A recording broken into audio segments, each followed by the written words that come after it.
You know what time it is. Buckle up and enjoy the ride. And we are live. Greetings to our loyal WFYL listeners around the world. Welcome back to your Philadelphia live stream, only on the Freedom Station. I want to thank each and every one of you for tuning in once again, because you still have the right to hear and the right to be heard.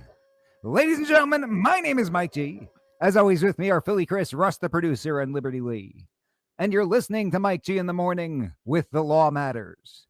And you can listen to our program every Friday at 7 a.m. Eastern, only on the Freedom Station, WFYL.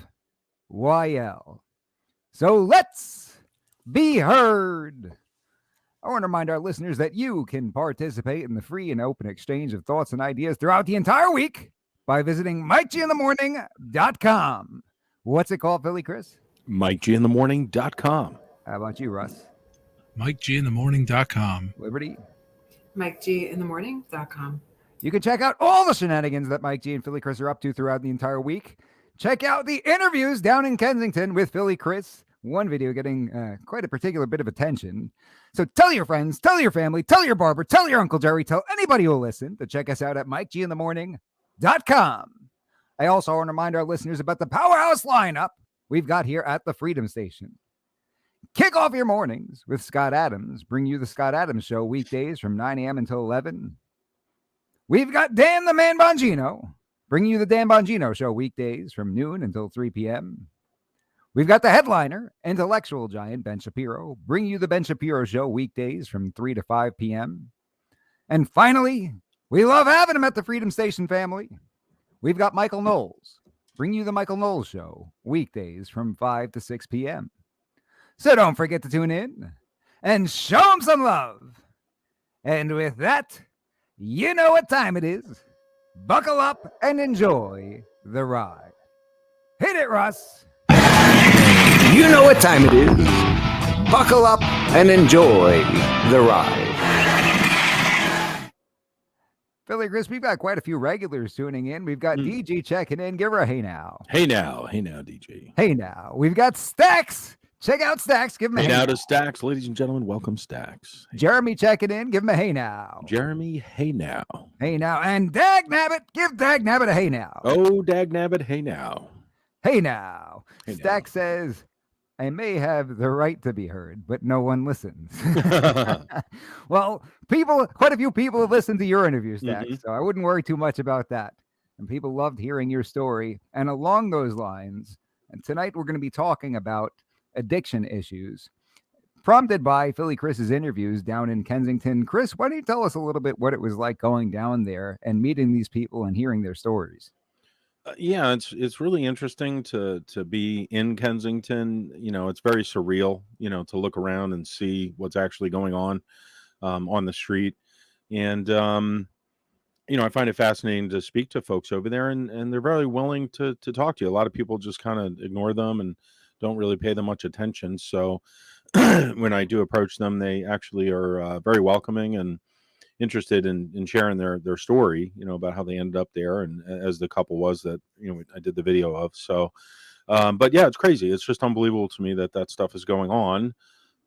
However, we continue to see that type of thing happening in, the democratically led cities across the country. It doesn't seem to happen in the red states that I'm aware of. So there were a variety of comments that people posted. It seemed like one of the primary concerns that folks had was for your safety. What was that like when you went out there? Were you at all concerned for your safety? I really wasn't, and I haven't been. I try to be respectful. I am respectful when I go over there and talk to folks, and I feel like a lot of the crime is because of folks that get into conflict over drugs, or criminals interacting with each other. Not to say that the risk over there is not higher. I would imagine it would be, but for the most part, I don't really feel unsafe. I take extra precautions. I'm very aware of my surroundings, and I like to see that, as I mentioned on the show, I like to see things with my own eyes and talk to people out there on the street, rather than listen to the talking heads on the media, because we know how that is and how accurate a lot of their stuff is. So I found some of the comments interesting, different perspectives on people. Of course, we had people singing your praise. Mhm. Sylvia says, one of the best interviews. I love your channel. By the way, thank great you. music. Yeah. Steve's Auto says, great work, Chris. Mm. Taking your life into your hands there. Be safe. I Hey can't now, read the Steve, hey first now. name on this one. Barbier says, how could the situation get so bad? These poor people don't live and aren't dead. They're somewhere in the middle. It's really a shame. It That's hurts crazy. to know that it's unfortunately true. Mhm. MM Williams says, first time I've seen your channel. Great interviews. Looking forward to more. Stacks says, Chris, you're very lucky to have found a couple of folks who didn't want to rob you. Seriously, brother, be careful out there. Good interview. Now, this comment, along with the others for your safety, conflicts to some degree with a comment that I saw from somebody else. I don't know if it's been removed because I only see it certain times. Somebody said something along the lines of, it's called freedom. These people are choosing to live this way, and they spend more money on drugs than most people even earn. I don't know that that was it exactly. It's not showing up right now as I'm waiting for it. I don't know that if it's been removed or the person removed it themselves.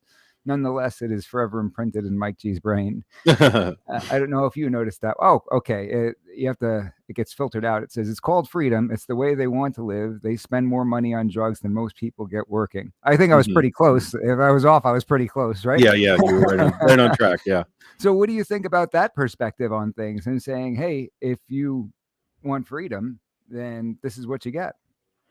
I mean, I suppose there's an element of that, to truth to that. But the sad thing is, I think these folks, they get addicted and wrapped up in it, and it's my understanding that you get sick if you don't continue to use, especially with heroin and certain other illegal substances. So maybe there's more support needed to help them get off of it. But it is amazing to see what happens over there, and just how many people are wandering the streets, using and in such rough shape. It's crazy to me. Well, we've got a very special guest joining us. Russ, if you'll add him into the conversation, we've got Pastor Buddy Osborn joining us from Rock Ministries down in Kensington. Pastor Buddy's got an amazing story. Hooked up by a friend of the program, Marlene Downing. We thank her very much and give her credit and thanks for setting this up. Pastor Buddy has been doing tremendous work down in Kensington to try to save people from some of the things that you saw down there, Philly Chris. He does it through the Lord. He does it through boxing. Pastor Buddy, thank you so much for joining us. Yeah, my pleasure. Thank you.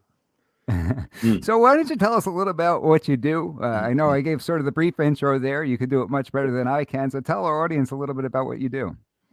Well, I was born and raised in Kensington. I moved out when I was 26 and basically got jammed up, as a younger guy, and spent multiple years in prison. And I was involved in a huge RICO case back in the 80s, in the late 80s. Oh, wow. And so when I got back home, I December 31st, 1995, I gave my life to the Lord, and I was at that point in time, I went over to Siberia within 6 months, and I went into the prison gulags because the pastor of the church, he says, hey, does anybody want to go into a prison? I'm like, man, I was in the toughest prisons in this country. In the Fed. So I went over, and it was just an amazing experience to just see these young kids, So my history is boxing. I traveled the world as a fighter at one time, and and so I was slated for the 1980 Olympic team, and it's just there's so many different things. I represent USA boxing, 13 times international competition. So that was my background. Wow. And so what happened was, when I came home from there, I was teaching kids how to box at a friend of mine's gym, a well-known guy at his gym. And I wasn't sharing my faith at all, And what happened as a result of that, I was going on to the House of Correction and teaching a Bible study for young inner city kids between the ages of 14 and 17. 80% of them were in there for homicide. So we had taken this kid Uh-oh. we lose Pastor Buddy? Oh, Yes. there he is. Yeah, he lost a controversial decision. He was 16 years old. I hadn't seen him in the gym in a couple of weeks. I'm like, where's this kid at? Mhm. And so I'm on it was a Saturday morning. I'm on the show. I'm on the prison block in House of Correction, teaching the Bible study to these young kids. And he walks in. He committed murder. He was 16 years old. Oh gosh. Wow. Really saddened by that to the point it drew tears in my. It was just tragic. Mhm. And I thought to myself, if I had shared my faith with him, my background and where I was and how I was raised and whatnot. So long story short, I stopped training kids. And as a result of that, I waited 2.5 years and I said, listen, I want to get back into it, but with one stipulation. I want to go to the toughest part of the city. Mm. That's Kensington 20 years ago, where Sure. I was 5 when I went. So we opened the Rock up and we stopped counting in 2016. It was like up to 15,000 kids who come in, and we have many champions. And so that being said, my desire was to reach these kids before the guns and before the violence and before the gangs and before the drugs. Mhm. And I'm still passionate about it. I'm 63 and I don't see me retiring ever. If the Lord tarries and keeps me healthy, I'm in the game. Mhm. God bless you. We're down in the hood, and I'm not a hero. Let me get that straight. I am not a hero. But what I've seen take place down there is just amazing. You see, we're seeing the narrative change as far as the Rock is concerned. You see, people from all over the country know at one time the best dope to get was in Kensington. Well, there's no more dope. There's no more heroin. It's fentanyl. Mhm. And so what we do, I'm in the dealer business now. I've become a dealer. I'm the dealer of hope. Not so, and everybody knows that down there. I love it. How much is a hit of hope? Yeah, it's free. It's free. You just There got you to, go. hey, Lord, change my life because it ain't worth my strength. So not to get ahead. So just to fast forward it, since that time, guys, I mean, it's just been amazing. So I never went down there to chase the poor. I'm glad to be there, though. I didn't go down to chase the addicts and get them. I'm glad to be there. The prostitutes, the gangs, the killings. We have more killings in Kensington right now than anywhere in the city. Mhm. It's literally a shooting gallery. The fentanyl with the guns. It's just it's crazy. But I am inspired. I'm inspired because of what we do down here, and we have so many people that work diligently. They're not on a time clock. We work 24/7. We get more people into detox than anybody in the city of Philadelphia. That's a fact. That's wonderful. Not only that, but we follow up. We have an aftercare addictions ministry. We want to know. We want to get these folks reconciled with their families again. We want to see them. Because there's a lot of moms and dads out there. Mothers and fathers and aunts and uncles, sisters and brothers. I lost 3 siblings in the streets. And I lost 2 of my brothers and my sister. Wow. So I understand the hurt piece there. So what we do is we do wound care. We have a wellness center, and it's amazing. It's right on the avenue. It's grassroots.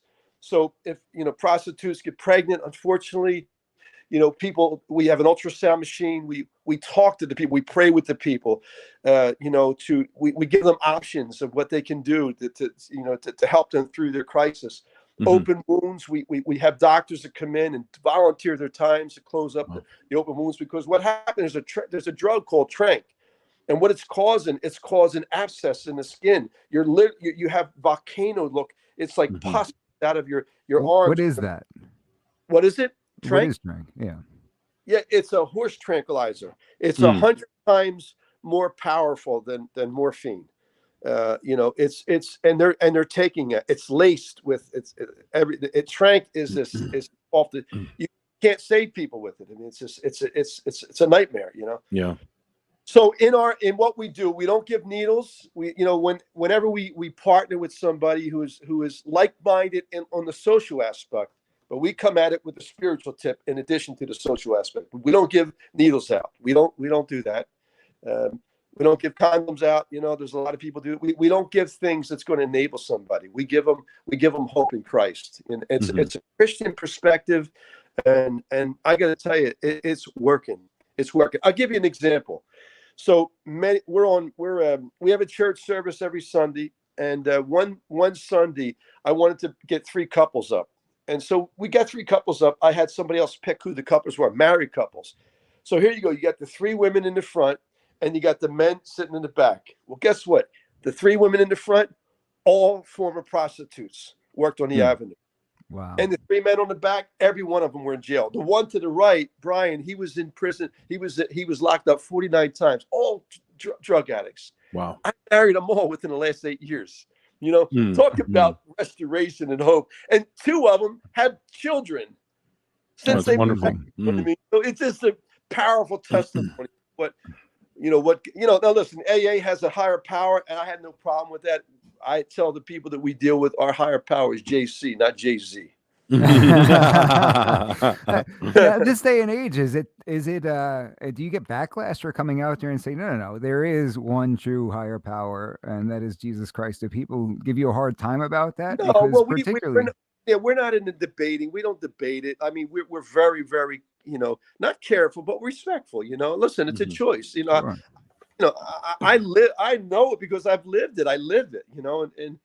And the guys that I roll with, trust me, man, you made movies of these guys. And there's nothing they haven't seen, nothing I haven't seen. When a kid walks through that door, there's nothing you could tell me, bro, what you seen did. I've been there, done that. You know what I'm saying? Sure. But when they know that you're real, then they start to believe in you. You know what I'm saying? Like I spoke at a church this afternoon, and I brought one of our kids. We have an intern program. It's off the chart. So he's 29 years old. He was a twin, came to us when he was 8 years old. He's 29 now. Him and his twin brother went in the Marines. He got caught up. He became an alcoholic, got jammed up. He's back now, became a stone cold alcoholic. We got him away. We got him treatment. He is unbelievable. You wouldn't believe this kid. I love him. And I married this kid 10 years ago, and his wife is his best friend. They don't have any children yet.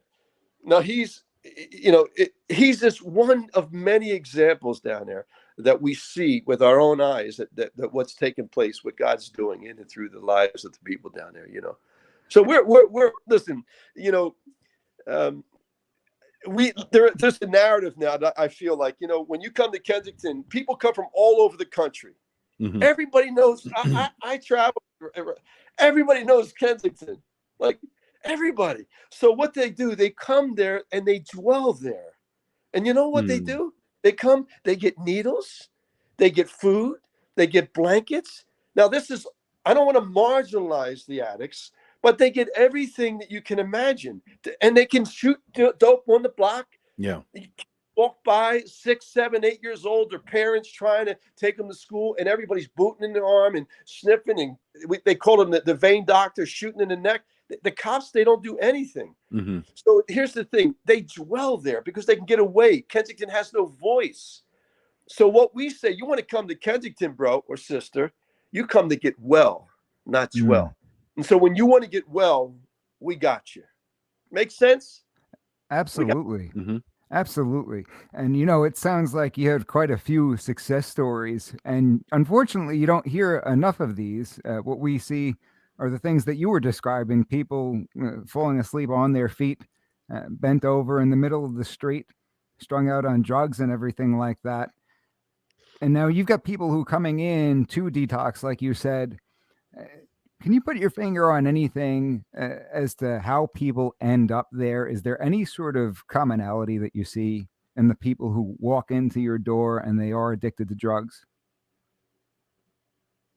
You were breaking up a little bit in the beginning. So give me that beginning part. I got the end part.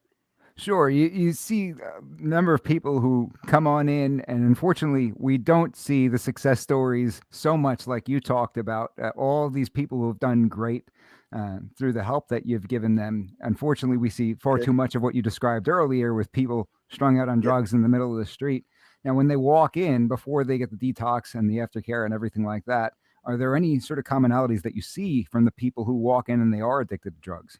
Yeah, I mean, listen, there's a cause for everything, and there's a root to their problem. There's trauma in their lives, and you have to deal with that. You have to deal with that brokenness. Where to come from. The average age for an addict. For a heroin addict, you know what it is?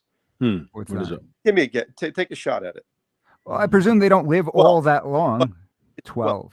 12. 12 Really? years, yeah, 12 years old. Wow.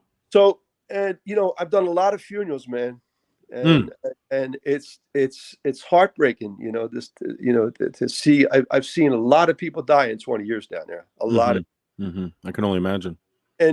But to try to answer your question, I don't know. Like, I believe personally, look, the scripture says that all have sinned. The way all have sinned, we all have sinned and fallen short of God's glory. We all have done that, and every one of us, whether you want to accept that or not, So to me, like, we've had many politicians come down, and when they come down, we don't allow any coverage. We don't want any cameras. We don't want to promote it. Like, we just don't want to be in that, because these are people's lives. Don't use this backdrop to benefit your campaign. Now, when you're an elected official, we do the same. We'll meet you in the back room. Now, for example, Wolf came down. He wanted to hear a grassroots opinion. So we said no cameras. No, he honored that, And whether you're Republican or Democrat, come down there, leave your press. We don't want your press. I think, though, that the common denominator for somebody who is addicted to anything is there's something that's missing. There's something that's happened in their lives, something that they were exposed to. Because we all, let me tell you something. Sin's fun. I'm gonna tell you, it's fun. I mean, I use this analogy, like you get a frog, and this is kind of a little goofy, but the truth of the matter is it relates to like this sin. So you get a frog and you get a frying pan. The frog gets in there. It's like, man, this is nice. Well, I'm gonna take a couple laps. Yes, turn it up a little. Turn the heat up. I got me a jacuzzi in this place. This is tight, man. Turn it all the way up. It boils. You kill him. He dies. Right. And that's what happens with somebody's life. It starts little. It starts, oh, I got a blunt, man, I'll be all right, and then you lace it with wet. Well, you're hooked. And now crack, and then crystal meth, and then everything comes in, and it starts at a young age, man. We feel this way. Like, I love the kids, and you know what? I love fresh kids. You give me the freshest kid in the hood, I'll take them. Give them to me. Give them to me for like an hour, So what we've done, like, we stopped counting the kids that come through the doors. I think 2015 or 16, right? So, but what we're finding out is that combat sports is good in the hood. Like, everybody comes in the Rock. They think they can fight until we show them that they can't. That's right. Boxing. When these kids come in, they think they're all that. They get punched in the nose. You ever get punched in the nose? It's not a good feeling. Broken it many times. Whoa! They come in swagger pants hanging down. F this, F that. You using the N-word. No. Don't happen here, bro. Right. No, we're not like we get it. Like, we're not like we're going to chop your hands off. Come on, we're real people, where they were raised. But what's happened, though, is that we're seeing that we're losing a lot of kids from the Rock, like, because not everybody wants to box. Just recently purchased the oldest boxing venue in America from 1917 to 1963. There was more boxing shows, more champions come out there and contenders than anywhere in the country. It's called the Cambria. It was in the Rocky One. So we just took possession, and we're going to make it. It's the Rock Youth Factory, and so we're going to have like rock climbing, all kind of activities. In addition to the combat sports that we teach at the Rock, our other facility. That's what's going to prevent. That's the greatest prevention for crime, for drugs, is to get these young kids. Let's get them young.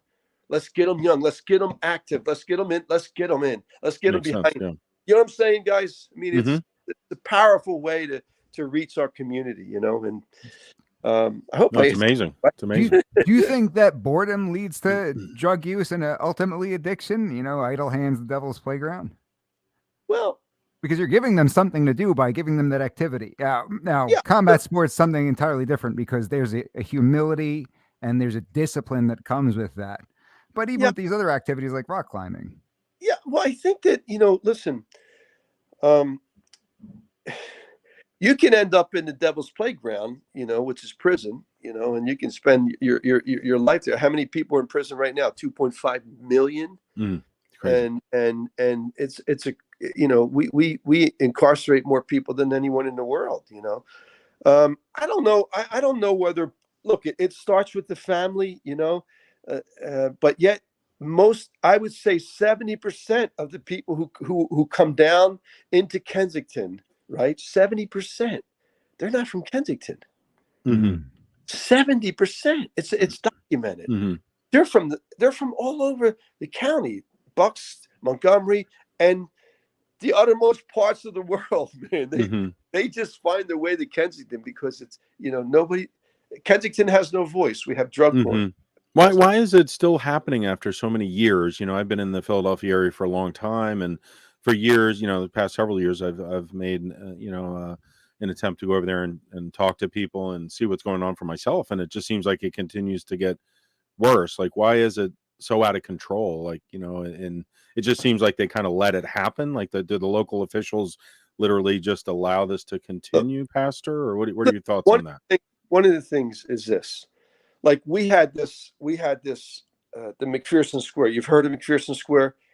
Have you ever heard of McPherson Square? Sure. Is that one of the parks over there, like where they all congregate, like one of the little areas? Park. Yeah, it's the park. Okay. It's 5 green space. It's the library. I've been through there. I know what you're talking about. Yeah. What you see all over there is feces.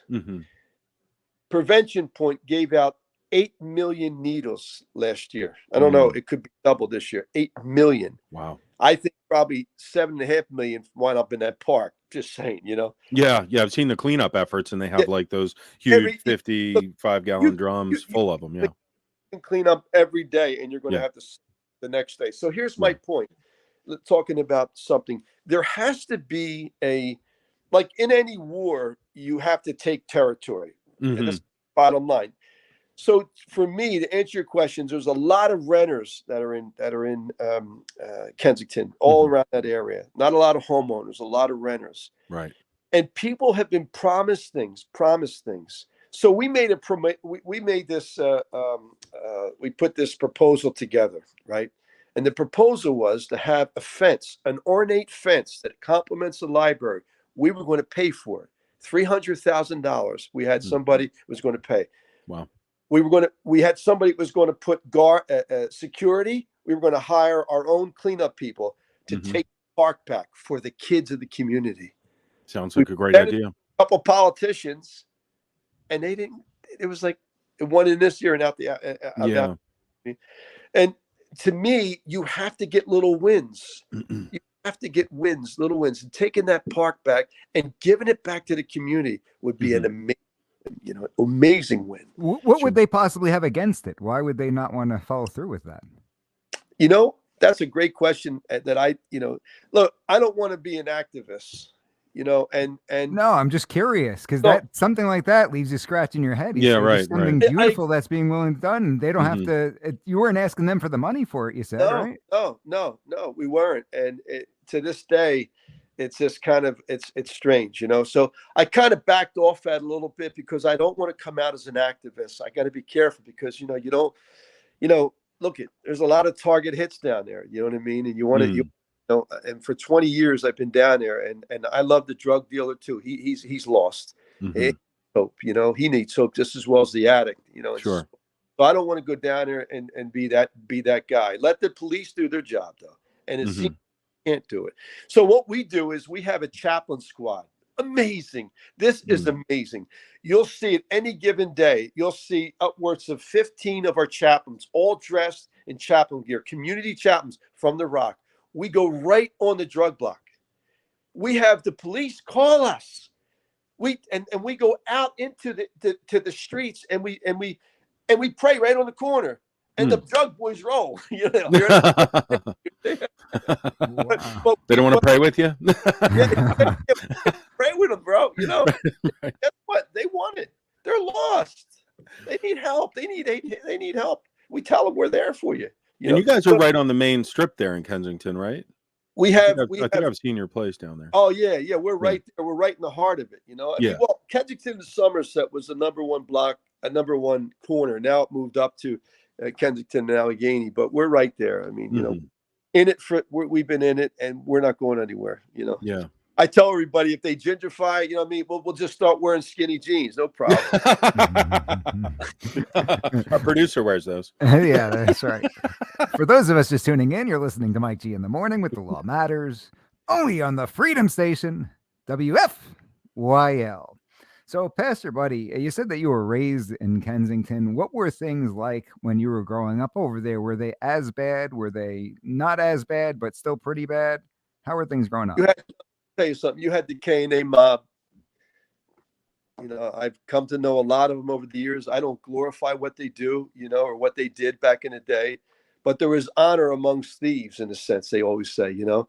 So we have nothing like we have now. We had a lot of everybody. There was employment. You know, there was every other block was a factory. Everybody was working. And so one of the things that I feel like is happening is, well, it has happened when the manufacturing left the city, especially Kensington, poverty came in, now it abounds.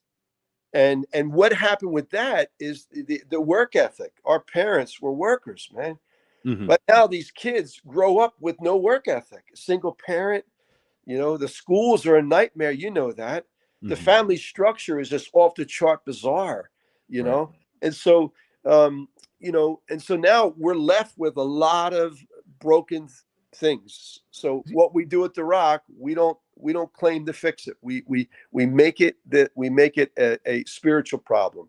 We make it say, listen, you know, we believe that the word of God is inerrant. We believe that it's God's word. It never returns void. And so far we're very successful, not because of anything I've done, but because what God does in and through a person. And so when a kid comes, like our slogan is Proverbs 22:6, train up a child in the way that they should go. When they grow old, they'll never depart from it. When kids know that truth, the Bible says that when you know this truth, it sets you free. And when you're you're free indeed. That's the only thing that I have. That's the only thing I have to give, man. I don't have anything else to give. That's beautiful. That's beautiful. You know, it's interesting. I'll share this with you. You know, so I was in the Rocky 1 movie. I was a 17-year-old kid with a black eye, right? I'm walking down the street, cool. quart bottle of beer. You know, they said I was a fighter. I was #1 in the city, and so I'm drinking a quart bottle of beer. Black guy. It was a Friday. I fought on the Wednesday. So I go down, and it's right near the Rock. So I go, and they had it all like blocked. I said, where's this rookie Duke Channel 12? Move, like who is he? What is this? So I jumped over the rope, you know, and I started shadow boxing. So the guy said, "Come here, kid, come here." Right here it was Burgess Meredith. He's so the movie, right? And I got my friend in it. We shot it. We did 2 takes. Boom, bang. Cool. When it came out, they cut us out, right? So 38 years to that day, right? I wound up casting, and I didn't even want to do this. The whole Rock says, "Go ahead, do it," because I was a cut man, for a lot of years, closing boxers' cuts and sure.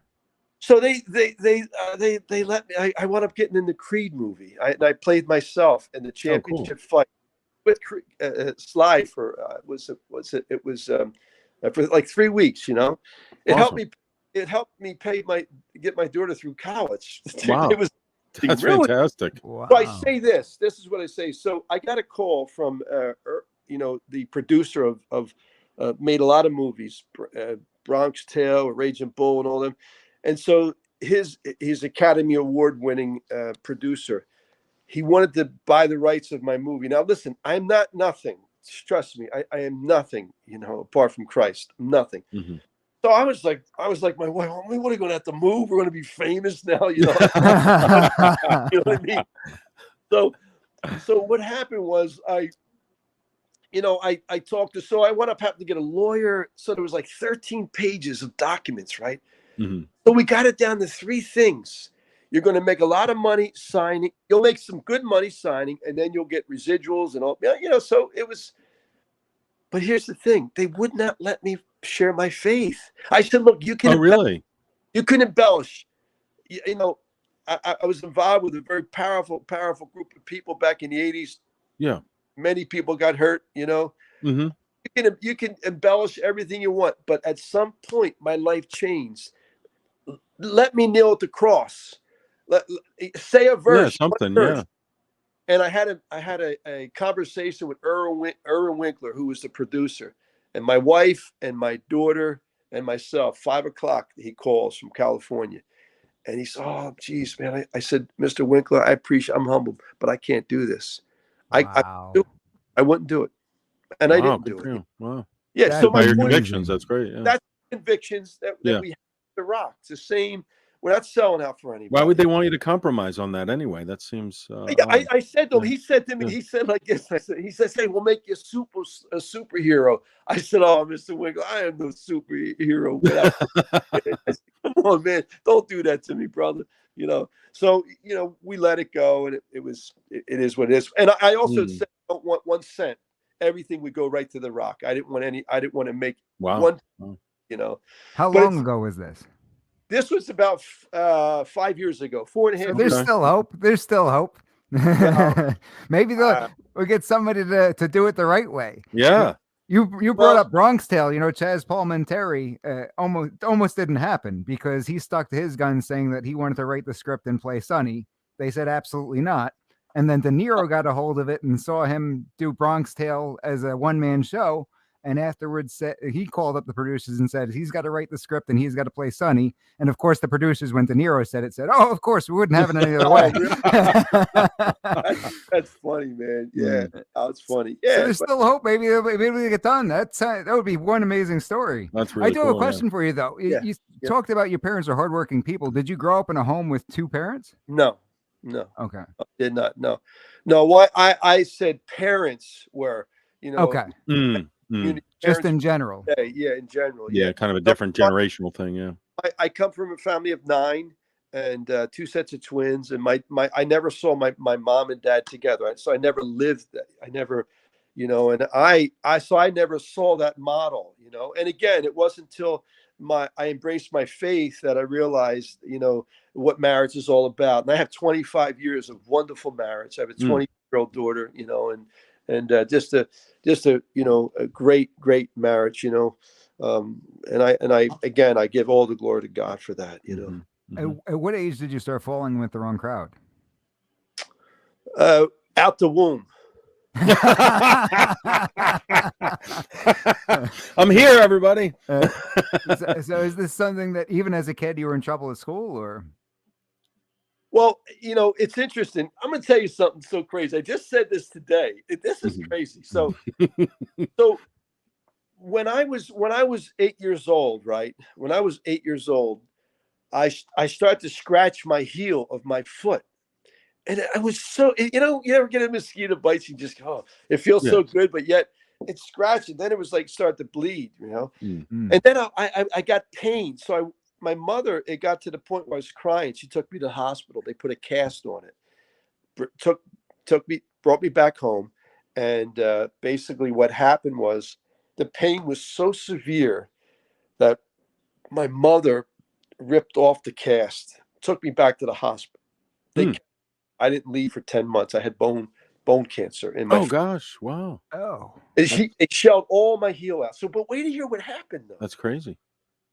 So that was 10. So I developed a limp, right? After everything was done and all that. I had 5 operations as a kid, left school. It was just hard, It was very insecure, but I became a little gangster is what I became though, So what I did, I would walk down the street and this one kid calls me Limpy. He said, "Hey, yo, Limpy the Lion," something like that. I had crutches. I felt like I had steam coming out of my ears. And I ran over him. Wow. So it was at that point, I was about 10 or 11. But my mom she couldn't deal with me. I was the oldest boy, couldn't deal with me. So my father actually took me to a boxing match at 13. And at 13 years old, I had my first fight. At 16, I was number 1 in the city. At 19, I was a state Golden Gloves champion, 4-time Golden Glove. And then I became a state, regional, went to the nationals, represent U.S. But it was the boxing that really, because of that limp, you know what I mean? That's interesting. That limp. How did you overcome the limp and have like good footwork for boxing and everything? No. I'll tell you how. Let me tell you how to overcome the limp. If I could show you now, I strut now. If you look at me, you're strutting. So I got that. but think about it. It was God used that whole thing to set the Rock up, man. You know what I mean? That's how powerful that whole thing is. You know, it's amazing. Power. Amazing. Yeah, it is, man. So. So, in getting involved with boxing at that young age and having that structure in your life, at what point did you get involved with the criminal side of things? At what point do things sort of go astray in that sense where you end up with legal trouble?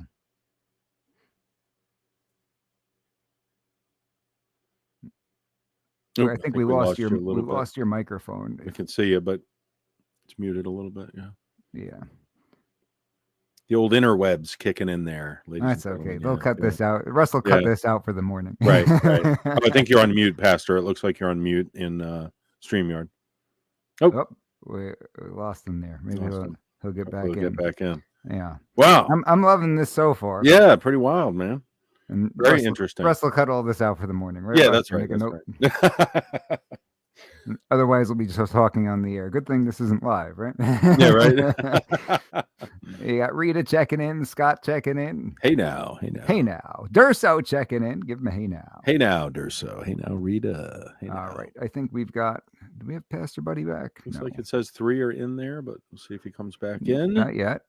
It's the thing about doing a live show, though. It gets exciting. You just never know. I just heard a beep. Yep. There he is. All right. We got you. That's unbelievable.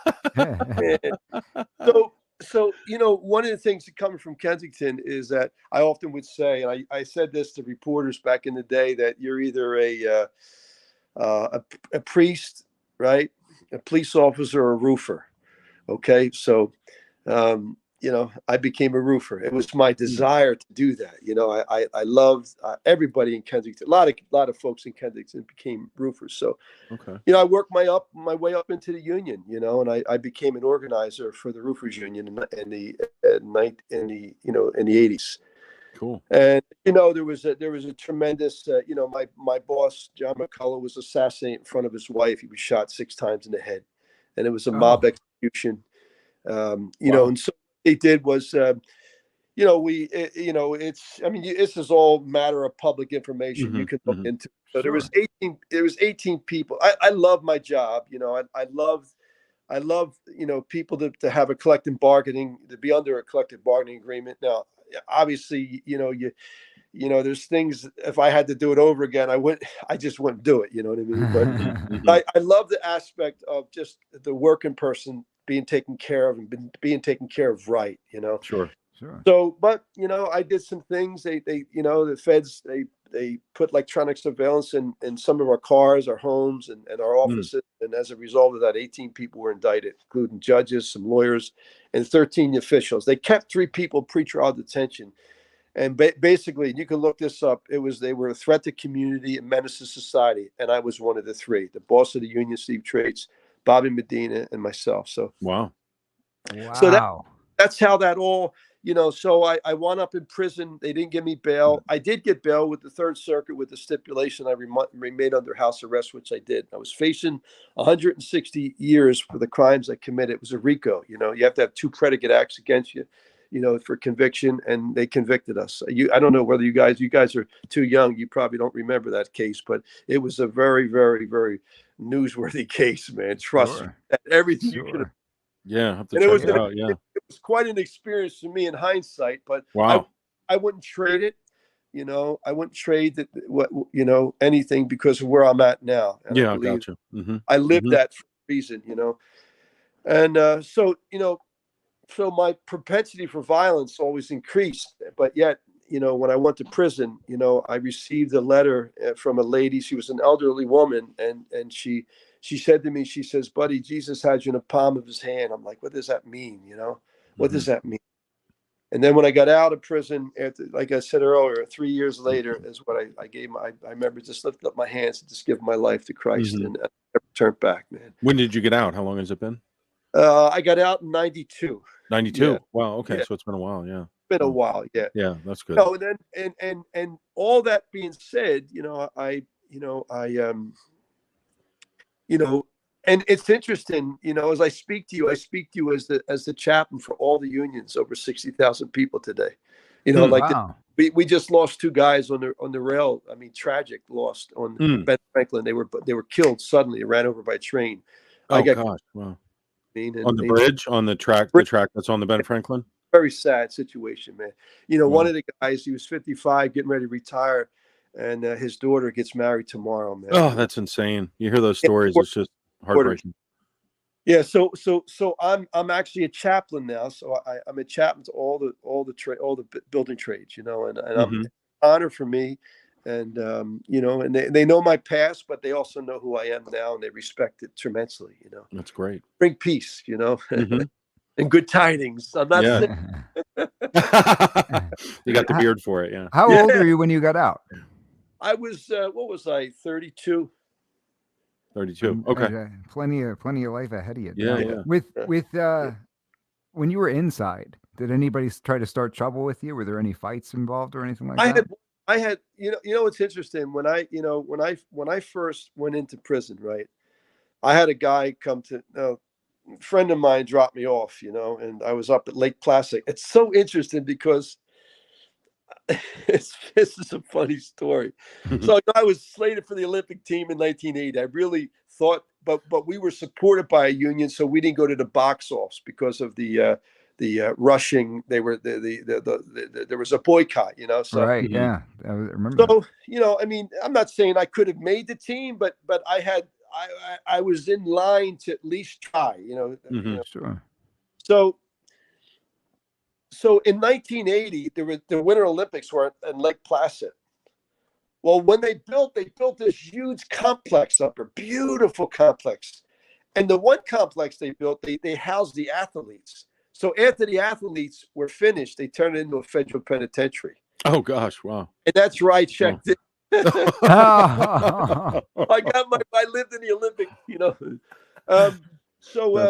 yeah, what a crazy turn of events. Yeah, and what the question was, how did that happen? What happened? Was there any fights when you were on the inside? So so it's interesting. So when I got there the first day, somebody comes to me. They I'm looking around. You know what I mean? I'm a knock around guy. I mean, I could fight. I'm a street kid. So he says, "Hey, listen, this is somebody wants to see you." So he gives me commissary. Gives me different, shampoo and freight. I said, okay. So I go down and sure enough, it was Ralph Natale. He was a mob guy who became, I think he's the only one who ever cooperated with the government, So I didn't even know who he was. So I go down there. I'm all these gumbadis down there. I go walk down. He says, hey, if I was on the street, your boss never would have got killed, So they respected me tremendously, because of the people that I was with. I was a young kid. I didn't know the whole the whole deal there. Like I know it now. But so to answer your question, I did get in one fight, and it was just it was very quick, and it was very very subtle, very very quick, and I walked over. It was very quick. He got knocked very quickly. And the crazy thing about it is, and I didn't look for it. I was the perfect gentleman, man. I didn't look. I say this because you asked the question. Boom. I try to talk my way out of it. In fact, everybody in the prison said that I was the perfect gentleman. They said, hey, this white guy, man, he didn't have no shirt. He had his glasses on, and he was a real tall guy. But he went back to get his boots on because he was on the phone for an hour. I just needed 10 minutes. You're only supposed to get 15 minutes. He said something. I said, listen, it's not going to be as easy win. One of us is going to get hurt. And he hit one shot. Boom. He went down. His leg went up in the air. I crossed over him, but they said that they were going to kill me You know, it was called the DC-5, but the Uh-oh.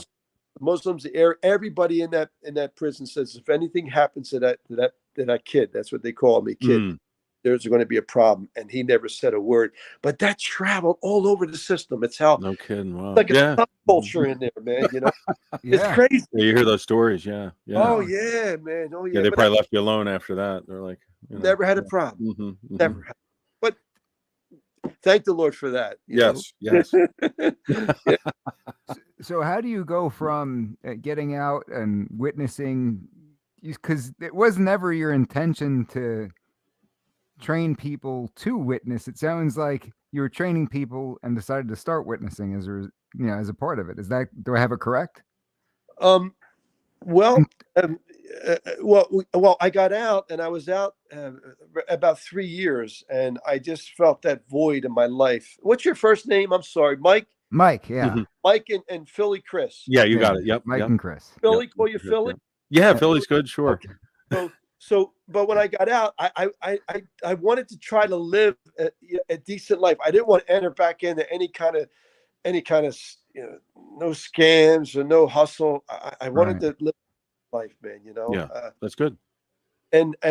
But as 1 year went by, I was doing good. Second and the third, like I said, out the womb, man. Then it all started back, and I started this thinking, and I got involved with a couple things, and my life was just empty, man. And I remember started to, I was barred for life, ever being a roofer again, barred for life. Oh, from the union. Okay. Yeah, that's another story. Mm. Yeah, that's a story. So I was barred for life. So I wound up learning how to be. I was always good with men. I was a steward. I was a foreman at one time, organizer. So I became an appraiser. I became a manager of a high-end collision shop. Oh, okay. So I started to learn the trade. Then the guy went nuts, and I had to go somewhere else. And I wound up managing a large Mako in the Northeast. Okay. Then I became an insurance appraiser for cars, and I would go around to the shops and say, I can do this, man. I can do this. So then I wound up opening my own shop, and I had it for 15 years. Wow. And a very successful business. And we bought a beautiful home in Yardley, Pennsylvania. Yardley, lived there. But I knew that I had to get, I was 45. I was 40 when I started the business, and 45 when I started the Rock. So okay. I knew that I needed to be down there at the Rock full time, all the time. And I became a terrible businessman. Wow. Also, advertised on the radio. It was, but my heart wasn't in it. And I sold the business. We sold our house in Yardley, and I moved back into Philly. So I'm in walking distance from the Rock. Wow, that's incredible. Yeah, a wild ride. Very interesting. It's listen, look. We have missionary families that live on the blocks down there, and they're you talk about they're unbelievable. They're soldiers. They're great. They love the block. They love the people. Love the people. I guess it says something, sort of putting your money where your mouth is, because one thing for somebody to come on in and help the people in the community and say, but you won't catch me here after dark and head out of here. Hey, listen, Mike, you got to be on point down there. Yeah. I'm not gonna lie to you. You got to be on point. And I know the streets well. I mean, but you got to be on point. Have you guys had any incidents where anybody who was involved with you ended up being victims of a crime? You know what? I thank the Lord, man. I don't touch wood. I thank the Lord, because we have tremendous favor down there. Everybody goes to Rock. They respect it, and and they know that they just know us. They don't they just respect us.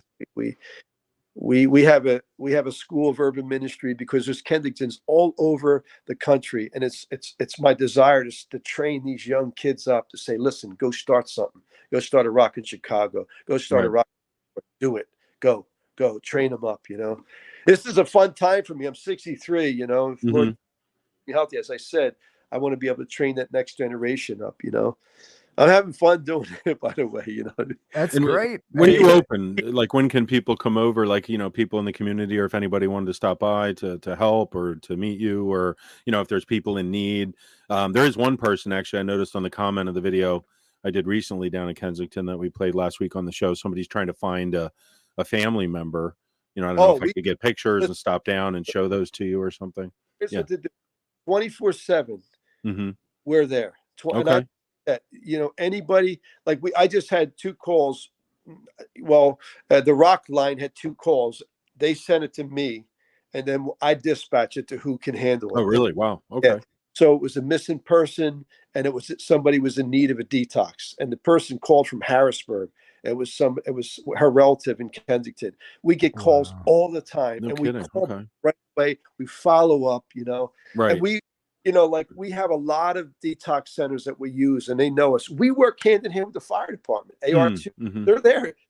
It's like their office at the Rock. Yeah. Like Yeah. You our- see them out there all the time. Yeah. our chaplains, and that's where they meet. That's where we're there. They literally park there, and they have it. They have desks right in our at the Rock at the. Oh, no kidding. Okay. Yeah. Oh yeah. Hi, Yeah. Pastor Buddy. I have a question.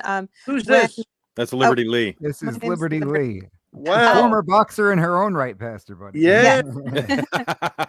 I have a question. I think she's a certified cut man, if I'm not mistaken. Yeah, That's right. Well, I'll tell you. Let me tell you a story about that. But go ahead. What's your question? my question is, what does it look like when you get a call down there? Like, what do you do when you show up? And do you drive somebody to a detox center or? Okay. So what kind of call? Let's go through the scenario. Like Is it the a call home that you, person, one that mental you said, like somebody, What? you said you had 2 scenarios, somebody was missing and then somebody, were they OD? Or actually, I guess that's the start. What kind of calls do you get? Well, we get everything: missing person, somebody in need of detox, somebody that was shot, that we go to visit the hospital, Oh, wow. funerals, Do you get overdose? oh, Yeah. we have 25 cases of Narcan. If you Oh my walk God. in, you have 25 cases. There's hundreds of them. Wow. Wow. 2 years ago, we brought back 70 people in one day. Is that right? Oh my 70 God. in one 7-0. day. In one day. Wow. There that's was a amazing. bad batch that they were running samples, and basically they were running the samples, and everybody was grabbing the samples, and everybody was just ODing, Mm. and we were like, insane, it was yeah. like unbelievable, unbelievable. Yeah, but okay. So what we'll do is, so for example, we got a call from somebody from Harrisburg, and they have a good friend of theirs that needs detox, and she's ready to go away. And so what I did was I grabbed it, and then I sent it to our chaplain station, and his name is Ramon. He's the guy. He's our community liaison. Unbelievable Latino guy. He's got the he's been out. He was a dealer. He was everything. But they Wow. yeah. So and he's hooked up with everyone. We have like every, and so what we'll do is we'll assess the person. We'll see if they're mental, they're homeless. Mhm. They have a warrant. That's important to know. Mhm. Mm. That they have a warrant, so we know how to place this person, Okay. and then how to adjudicate it. Let's see. So that's what the drugs. We got that down to a science. Homeless. The first question I ask is, why are you homeless? And many times it could be post-traumatic stress disorder from the war, or it Mm. could be so many things. So if they're veterans, we got a streamline. We can get them right in, like Wow. in a matter of minutes. So if they're mental, that can be challenging, because we have to see if they're suicidal, schizophrenic, dual personality, everything you can imagine. So we assess them, and then we refer them to the appropriate facility. Not only do we refer them, but we follow up. We Okay. follow up. That's good. That's important. Yeah. That's so important. Mm-hmm. That's important, man. Now, somebody who's lost. So what we typically do is we have them send us the most recent photo to email us at The Rock, and and basically they send us the photo with the pertinent information, and then we give it to our chaplains, and they're looking, you know. What is your contact information, if you don't mind sharing that? Because we did have somebody comment last week that was trying to find somebody. Are you have a number and an email you can share? It's rockphilly.org. Okay. www.therockphilly.org. That's our main email address. And yep. Okay. And is the telephone number 215-739-3927? Oh, How did you know that? Mike's I got a lucky good guess. memory. Yeah. I just got a lucky guess. Yeah. Good memory. Yeah. So if anybody is listening and they need that resource, it's the rockphilly.org. 215-739-3927. We'll post it in the information for the video hereafter. I've got to ask you, Pastor Buddy, as a combat sports hopeless addict, I have an addiction and it's combat sports. I'll pay for anything. We can help you. I'm very ashamed to say that I've paid even for the Jake Paul type fights. I even pay for that. Right? I am hopelessly addicted. I'm surprised. They call themselves my friends, but they haven't staged an intervention yet. What do you think, Pastor Buddy? What do you think about the state of boxing today? Well, I just got back from San Diego, you know, and I was at the Olympic Training Center. We have a kid right now who's #1 in the world. He's 16 years old. Awesome. And we have promoters all from all over wanting this kid. And he was it's another unbelievable story. His father, I had him when he was 18. He was a drug slinging, gun carrying thug. Wow. 36 years old now. And he has 3 beautiful children, Latino boy, you know. His son was actually, I mean, was raised out the womb, right the rock, you know what I mean? And is fantastic athlete with a tremendous personality, and he's going to be a force to be reckoned with. Can you tell us his name so if people want to look him up and check him out? Yeah, sure. Johnny Rivera. You know, Johnny Rivera, Little Johnny, we call him. Little Johnny. Ladies and gentlemen, Little Johnny. Yeah. So he was he was invited to the Olympic Training Center. So I went out with him, with his dad. It was great to be there with him, man. It really, really was. And now he'll be home 1 week, and now he's going out to Colorado next week for 3 weeks, where he's invited into the USA boxing camp, you know, which is just exciting, man. You know, that is exciting. Yeah. And let me say this to you. Between Tyson, Ali, and Mayweather, I believe it's 7 or 8 national titles combined. He's won 16 nationals. Really? 16. Wow. Yeah. Wow. So, yeah. You know, what was your question again, brother? What do you think of the state of boxing today? Because I feel like there's been this resurgence, particularly in the heavyweight division. You know, there's fights that we're excited to watch. Well, heavyweight, I mean, you know, Tyson Fury, you know, I had a guy fight Tyson Fury's first fight when he came to America. Really? We knocked him down in the first round. No kidding. Second round. I had the cruiserweight champion of the world. We knocked him down in the second round. It was like, wow, blow. You look it up. His name was Steve Cunningham. You know, Yeah, no, I remember that. I was his cut man for 10 years, 10 Oh, wow, years. that's cool. So yeah, we traveled. I was, you know, Germany like 7 times, Poland. We were all over. You know, I don't know. I feel like, to me, I love boxing. I love the art of it. I love the scientific part of it. I'm not crazy. I don't watch the you know, Jake Paul and all that. You know, I know I get it. It's embarrassing. I'm embarrassed to say it. But I get it. Look at Mayweather. You know, I was on that card with one of my kids with the Mayweather when he fought Conor McGregor. You know, Steve was on that card. We lost on that card, but that was crazy down there with that show. But I don't know. I'm not attracted to that, man. You know, I would pay personally, but I don't. If you want to do it, Mike, go ahead. I mean, No, I don't want. I'm going to come to the Rock for a detox. And, That's awesome. What was that?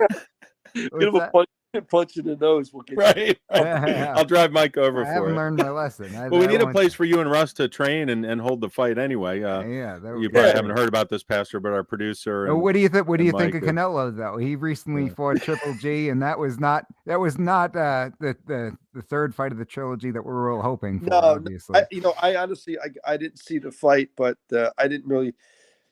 I mean, I thought that first of all, I was never a fan of Canelo until recently. I think he definitely is an incredible guy. He takes a lot of chances.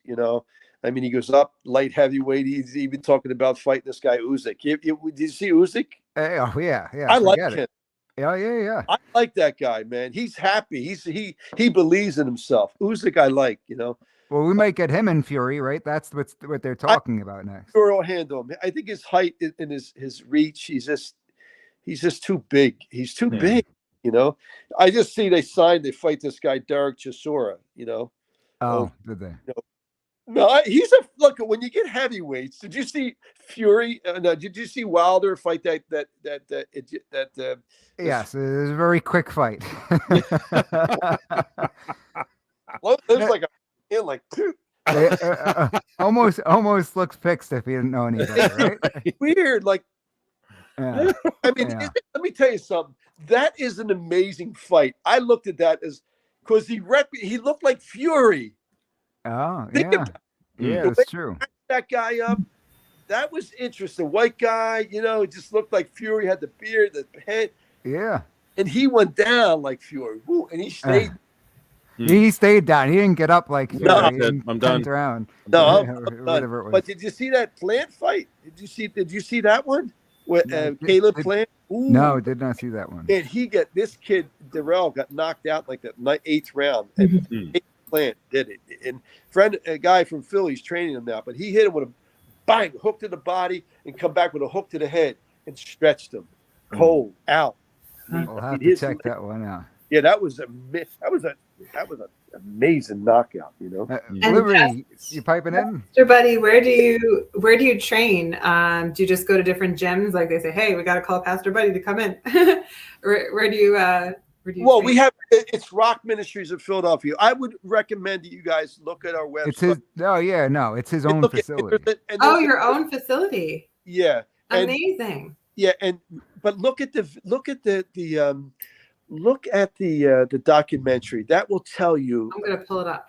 Yeah, it will tell you a lot about what we do and the heart that I have and what we do down there. It will really enlighten you, Documentary. Talking to you guys, you're easy to talk to. Yeah, no, we're having a great time. We're just so having glad fun, that. just having a conversation. Yeah, shout out to Marlene for hooking us up with you. Yes, thank you very much to Marlene Downing. This is totally. So, how do you know Marlene? Is she from the Marlene Downing? She was, formerly of Hope. She's with Susan B. Yep. Anthony List now, just pro-life advocate through and through. Mm-hmm. Oh yeah, amen. Yep. Interesting. We are putting together a I love grassroots. We don't take no money. We don't ask for money. We don't take money. We don't solicit. We never have done that. Never. Mm-hmm. Wow.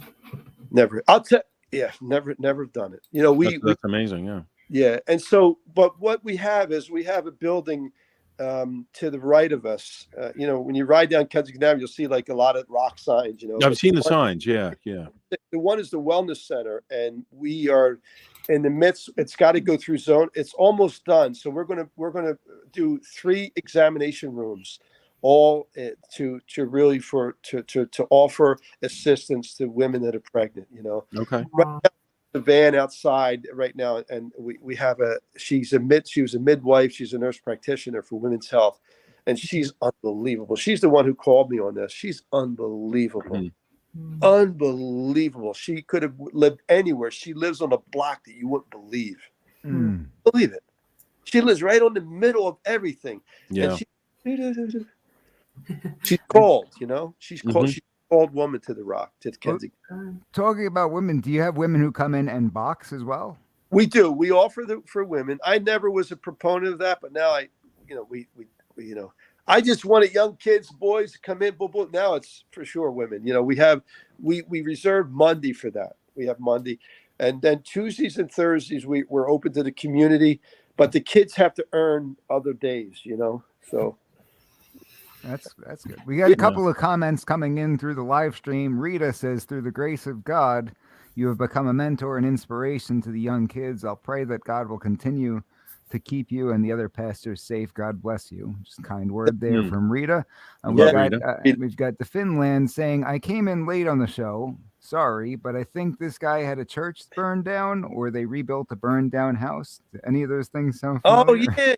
That's right. Well, Nehemiah House, we didn't have any insurance on it, and they told us. No. What happened? Well, what happened was, it's not that we were rogue in that. Well, when we got it, was donated to us, so we let it sit. We had it was dilapidated. It was just terrible. I mean, the house was like a mess. So we had it boarded up, and what happened was somebody got in the back, and they were doing drugs, Smoking I guess. crack, And it lit on fire. It was on the news and all. So when we went in there, me and Pastor Craig, my assistant, we go in, and the fire department says you got to knock it down. And I remember telling Craig, I says, we're not knocking this down, because I thought of the book of Nehemiah, and the guy. It's an unbelievable example of fortitude and determination. And Nehemiah could have ran from building the wall in Jerusalem, but it ran from it, but he ran to it. So what we did was and if you go in that house now, you would not believe you were in Kensington. You walk inside there. We had a big sign out there in the front of it. God makes beauty out of ashes. And now it's the only building in Kensington that probably has fire sprinkler system. But we had two houses combined together, and but we fixed it up, and so that's where our Nehemiah men are raised. Our young kids from ages 18 to 25. We have 7 of them, and they're amazing men, young men, future leaders. Yeah, future leaders they are. I love them guys, man. Talk about solid dudes. Love those guys. I bet. So when we posted the videos that Philly Chris doing the interviews down in Kensington, people had all sorts of comments about what the solution is. And, people have different ideas, realize that the drugs are a problem. How do we fix it? You had people on one side of the spectrum saying, hey, this is a free country, and these drug addicts, they want to be there. It's their decision. They've made that choice. Leave them alone, sort of, it's not our problem. Then you had people on the other side saying the only reason people get injured from this stuff is because they end up with tainted drugs on the street. And if we would only provide them with, good, pure drugs, then everything would be perfectly fine. I don't know that either of those are the solution. I can't see us leaving people dying in the street addicted to drugs. At the same time, I don't think that simply providing them with safe drugs is the right thing to do. And you got people who have these serious problems. It seems that you think that the primary solution, at least the way you're attacking it, is by giving these people stability and showing them that there is another way and giving them that hope. Is that fair to say that that's probably the ultimate solution here? Well, I never want to get into a debate with anybody's opinion, because like everybody has different opinion, and I like personally draw my opinion from the scripture, and so I let the scripture speak for itself, and I think that, I have seen some, just with my own experience, I've seen some amazing transformations from the inside out. Yes. We know what the Bible says, and I love it when it says, for God so loved the world that he gave his only begotten son, that whoever should believe in him shall never die, but have eternal life. We know that, that when somebody embraces a higher power, and in this case, the higher power that we offer them is Christ crucified, and Christ risen, and Christ will come again.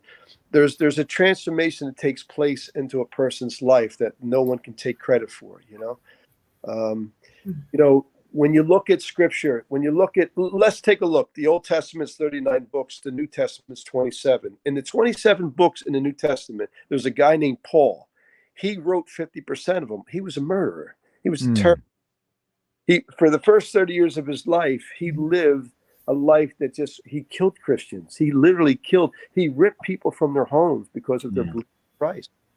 But he had a Damascus Road experience, and and then the second half of his life was just unbelievable. He's my man. Mm-hmm. He even changed his name, right? Yeah. Paul.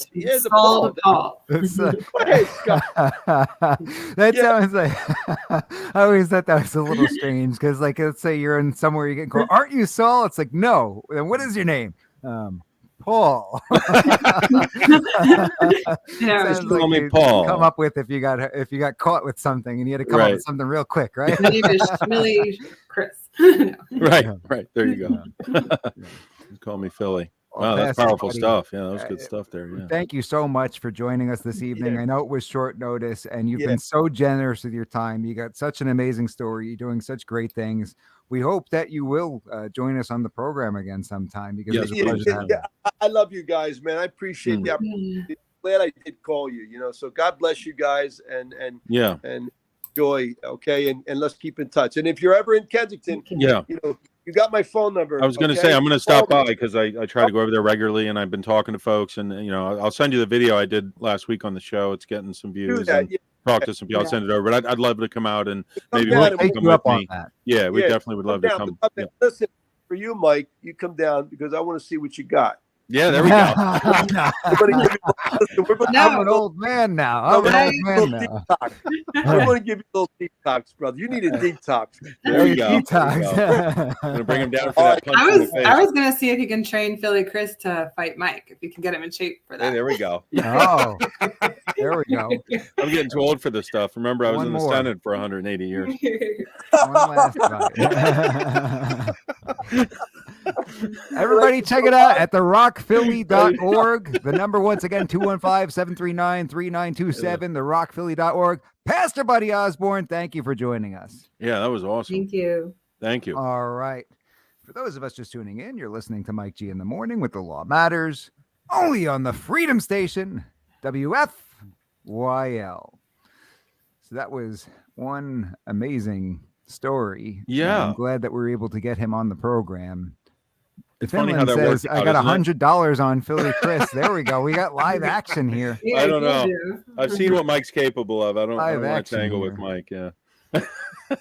I've heard rumors that Mike enjoys getting punched in the face from his old training days. There you go. I'm smiling from ear to ear from that guest. His passion is contagious, and his love for Christ is contagious. It was amazing. I'd love to get to hang out with him in person. We'd really have to get over there.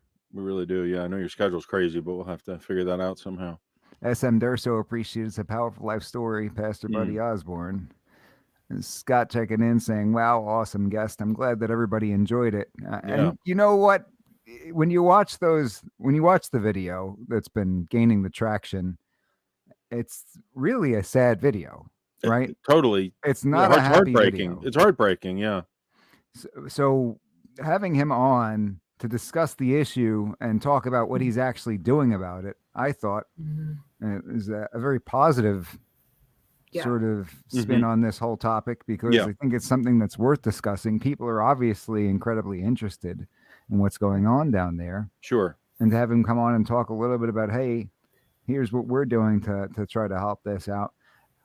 What blew my mind most about what he said was that they had that plan to have $300,000 put into getting the park redone. Right. And the politicians shut it down. This is why, again, I make some of the comments I do on the show, because it's like on purpose. How could it not be, right? I mean, no, boo. Yeah, right. I mean, call me a conspiracy theorist, but like, if you have somebody willing to pay the money for the fence, get security, take the park back for the children, what part of that is bad? Yeah. And why wouldn't you? What good reason would you have? So, I think that there's more to it than that. I don't know what's going on, but I didn't want to ask him again, but did he say that there's a document? He said, watch the document. There's a document. I did pop on to it real quick. Yeah. It's actually, I was going to say, we should have a watch party on the weekend and watch it. Okay. Maybe. I wonder if Russ could bring it up and play a little bit of it now. So, well, yeah, I was going to say we should do it in the weekend. It looks really cool. Rock of Kensington, Philadelphia. It's on YouTube, so we can easily It's on watch it. YouTube, so it's not even. It's not. No, it's not like paid for. You can just click right there. Yeah, because I don't want to take money away from him. Well, no, that was my first concern, but I saw it was YouTube, so I don't Yeah. know. But it would be cool to I assume if it's on YouTube, we could play do a a little watch bit of it, party. yeah. Yeah, that would be great to have a watch. No, it's party. kind of interesting how that worked out. You know, it's sort of like it was meant to be, you know, because we didn't even. Thanks again, Marlene, yeah, for making that happen. Just so Marlene, happened, you know, hooking it up again. hooking us up. Marlene. Yeah. They used to have good friends of the program, right? Yeah, I've seen those signs over there. I really didn't know much about him, but pretty impressive what he's doing, and to be that dedicated to a community that so many people have given up on. Well, a lot of people are just, what I've noticed about the videos was everybody's just onlookers. Like we're all just like looking, besides Philly Chris, he's going in there. But a lot of people are just looking because they're just like, these are, you know, the keywords are zombies, right? The Kensington zombies. Yeah. And what he's saying, what I heard from him say that hit me was the Saul to Paul story. And he's kind of saying like, it could be any of us. It could be anybody with a bad past can turn to drugs, like we were saying last week, whether it starts with pills or trauma. Anybody can wind up there. And I love that about the pastor, that he was just like, he was saying, I have been there. I've been in that lifestyle, you know, maybe not addicted, but, you know, crime and different things. So I like his story, and I think he's really, really genuine and just passionate. I liked him a lot. So yeah, it was great. Sure. So what else do we have on the agenda? Go through the rounds on what's in the news and driving us nuts and having us pull our hair out of our head before we call it a night. Yeah, it's hard to top that one, but I've been a little busy this week, so I'm a little behind on the news cycle. But, I can do a rundown of the news stories I got if you guys. Yeah, go ahead. So first of all, there was some fentanyl found hidden in candy packages, like I think Really 12,000 something. I don't know how they measure it, but yeah, it was a big story making the rounds. So they were giving alerts for kids to watch out. It looked like Smarties bags or something like that. Like Halloween stuff. It was just candy coming across the border, I believe, but they were in candy packages. So who knows what's going on with them? They looked like little blue-looking pills, so it actually looked like very hidden. So I guess parents are warning for trick-or-treating with their kids, like be really careful. So that's at least what does Russ say? A warning or a public service announcement? Public service announcement. I don't believe your microphone is on, just for the record. Who? Liberty. Oh, can you hear me now or no? Oh, no, we can hear you. I think it's not coming through your microphone, though. Oh. Let me see. Okay, the second story is that, did you guys see the video of the humpback whale that came off the coast of Belmar, New Jersey? No. And the video is funny because the way the father and son reacted, it sounds very Jersey. So that was a big story. It was a humpback right off the coast of Belmar. It came up on the beach? No, they were out fishing. So, and then the other story, there's a few black bear attacks in the news. Joe Rogan posted one. I don't know if you guys saw that. I saw this dude in Wyoming. Did you see that? Yes, that was I didn't put that one up there. I don't know why, but the two wrestlers. A lot of warnings. No, I didn't see that either. Oh yeah, the dude's face is messed up. So these two, I think they're in high school. They're two high school wrestlers. They're out there in the woods, and you know, they admit that they did see bear tracks and everything, and didn't turn around and leave, unfortunately. And one of them gets attacked by the bear, and the other guy grabs his ear and yanks on it as hard as he possibly can. On the bear's ear? Yanks on the bear's ear to get him off of his friend, while the bear turns around and starts biting him in the face repeatedly. Oh, man. And so the guy who was initially attacked, his arm's all messed up. He's in a cast all the way up to the shoulder. But the kid who saved him, his face looks like a Chucky doll. That's crazy. Completely mangled, stitches all over his face and his head. Pretty insane, bad. Man. Pretty bad. It's reminder that if you're, walking somewhere, make sure you're carrying something to take down a bear, right? That's why when I'm in the woods alone up in New England and stuff, I usually have a shotgun with me. And we had black bears where I grew up all the time. Like you could just be going out in North Jersey, you can be going out to, take your garbage out next thing. Yeah, even around here, you never know.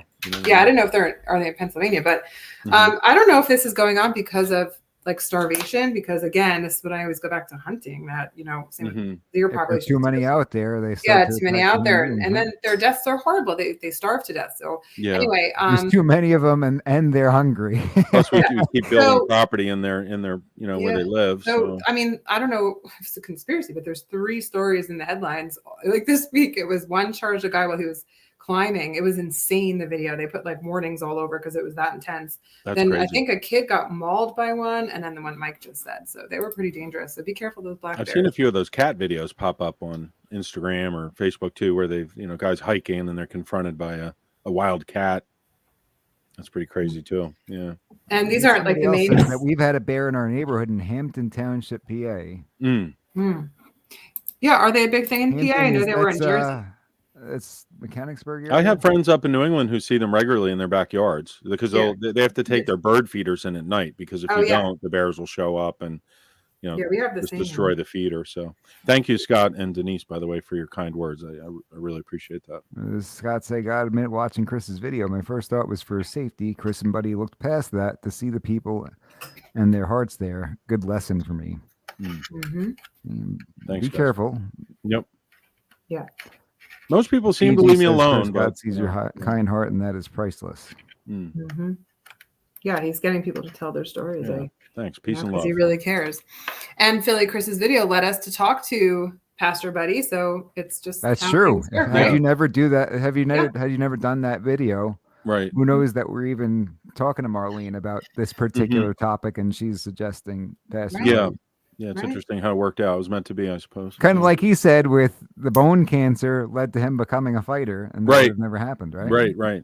Yeah, that was pretty wild. It's amazing that he was able to overcome that, you know. That is Yeah, amazing. amazing. Sometimes when you have physical ailments as a youth, it kind of pushes you to get through it. Yeah. And then, not to go from serious to not serious, but the other stories I pulled out for the week because it's Mike G in the morning. Mhm. Something about a toilet Was seat. I do have a toilet sort of thing that no, well, it was Ladies I- and gentlemen, I- welcome back to the show. I believe you'll never look at corn. the Pastor same. Buddy's like, I was on this show. Marlene just say set me up corn? with these guys. right. Did I save you for a different show? I don't know. That's okay. Go ahead, It- please. No, It it would was be just good. this- It it would- was just a tidbit of information that came up that I learned that how people used to, they didn't have toilet paper back in the day, and they would use dried up corn. This Dried came up to my corn. attention. like the ear, the corn, the Like corn a- on the like a cob. corn? I think I have heard that. Yeah. Like an actual corn. Right. Hey, Gary dried does up that corn, now, you might as well actually. use a cheese grater. Yeah, Gary actually still does that. No, they said it was actually nice and soft, and it was actually like a bucket of. Do you boil it first? Right, yeah. No, yeah, I think it was actually used. What if you had for put salt on there? Russ, can you pull up the Russ, can you pull up the thing, because it was actually It's salted very or interesting. butter? How much And butter? the main point of what I found in this article is that there was actually a respect that they would hang. Other people would use this like kind of cloth thing that they would hang, and people would use it and you'd have to rely on something before you to clean it with vinegar before you used it. It was Oh, like, no, where does- thank man. you. No, thank Wow. you. No thanks. Yes. So that's what I'm trying to say. So it was very Wait, interesting. they had a reusable ear of corn. I guess that's why the guy invented toilet paper. He was like, I had enough of this. I haven't had enough of this used I'm corn. gonna sit in this room until I figure out a solution, and I don't have to do this I am anymore. gonna- Russ, if figure you this do pull out. up that article, I found it was one of the most interesting articles I've ever read. Just saying. And then the other thing I pulled from 2 other stories, I don't know if everybody's interested or not, but they're sending this band called BTS to do military duty in South Korea. Uh-huh. And it just made me think of an interesting conversation. If somebody's bringing billions of dollars into the country, do you guys think they should serve? So they're actually going to force them to, even though they're a full career, I think they're like 25 or below, they're making them serve in the military in their country. So it was a strange debate going on. So I was just curious what our listeners thought of that, or you guys. I can't stop thinking. So they have to stop their career. You had me at corn. I still can't get over the corn stuff. Russ, pull up the article.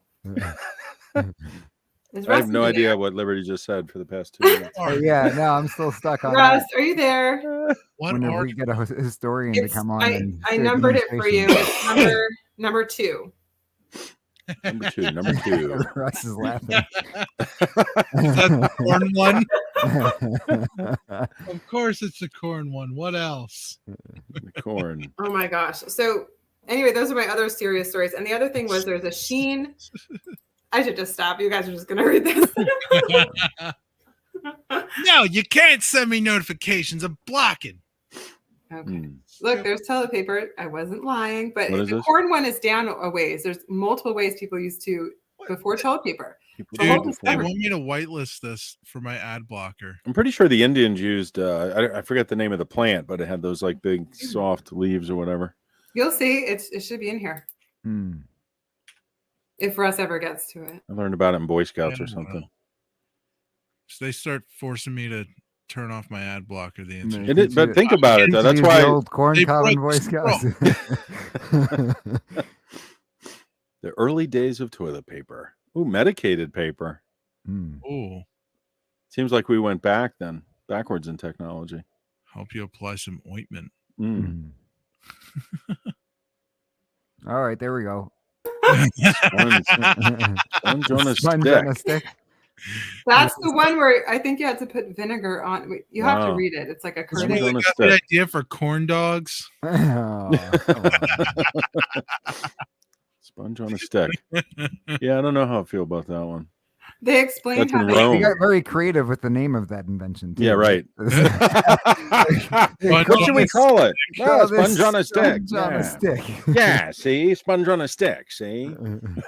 I wasn't lying. I didn't just fever dream. No, you're not lying. Oh, hey now. corn The corn cobs. cobs. But wait, there's more. But wait, there's more. Russ, read more about the corn ones that you guys were so interested in. Russ, read it. Read it. Yeah, go ahead. Should I read this in? You should probably do it as Slick Willie. Where'd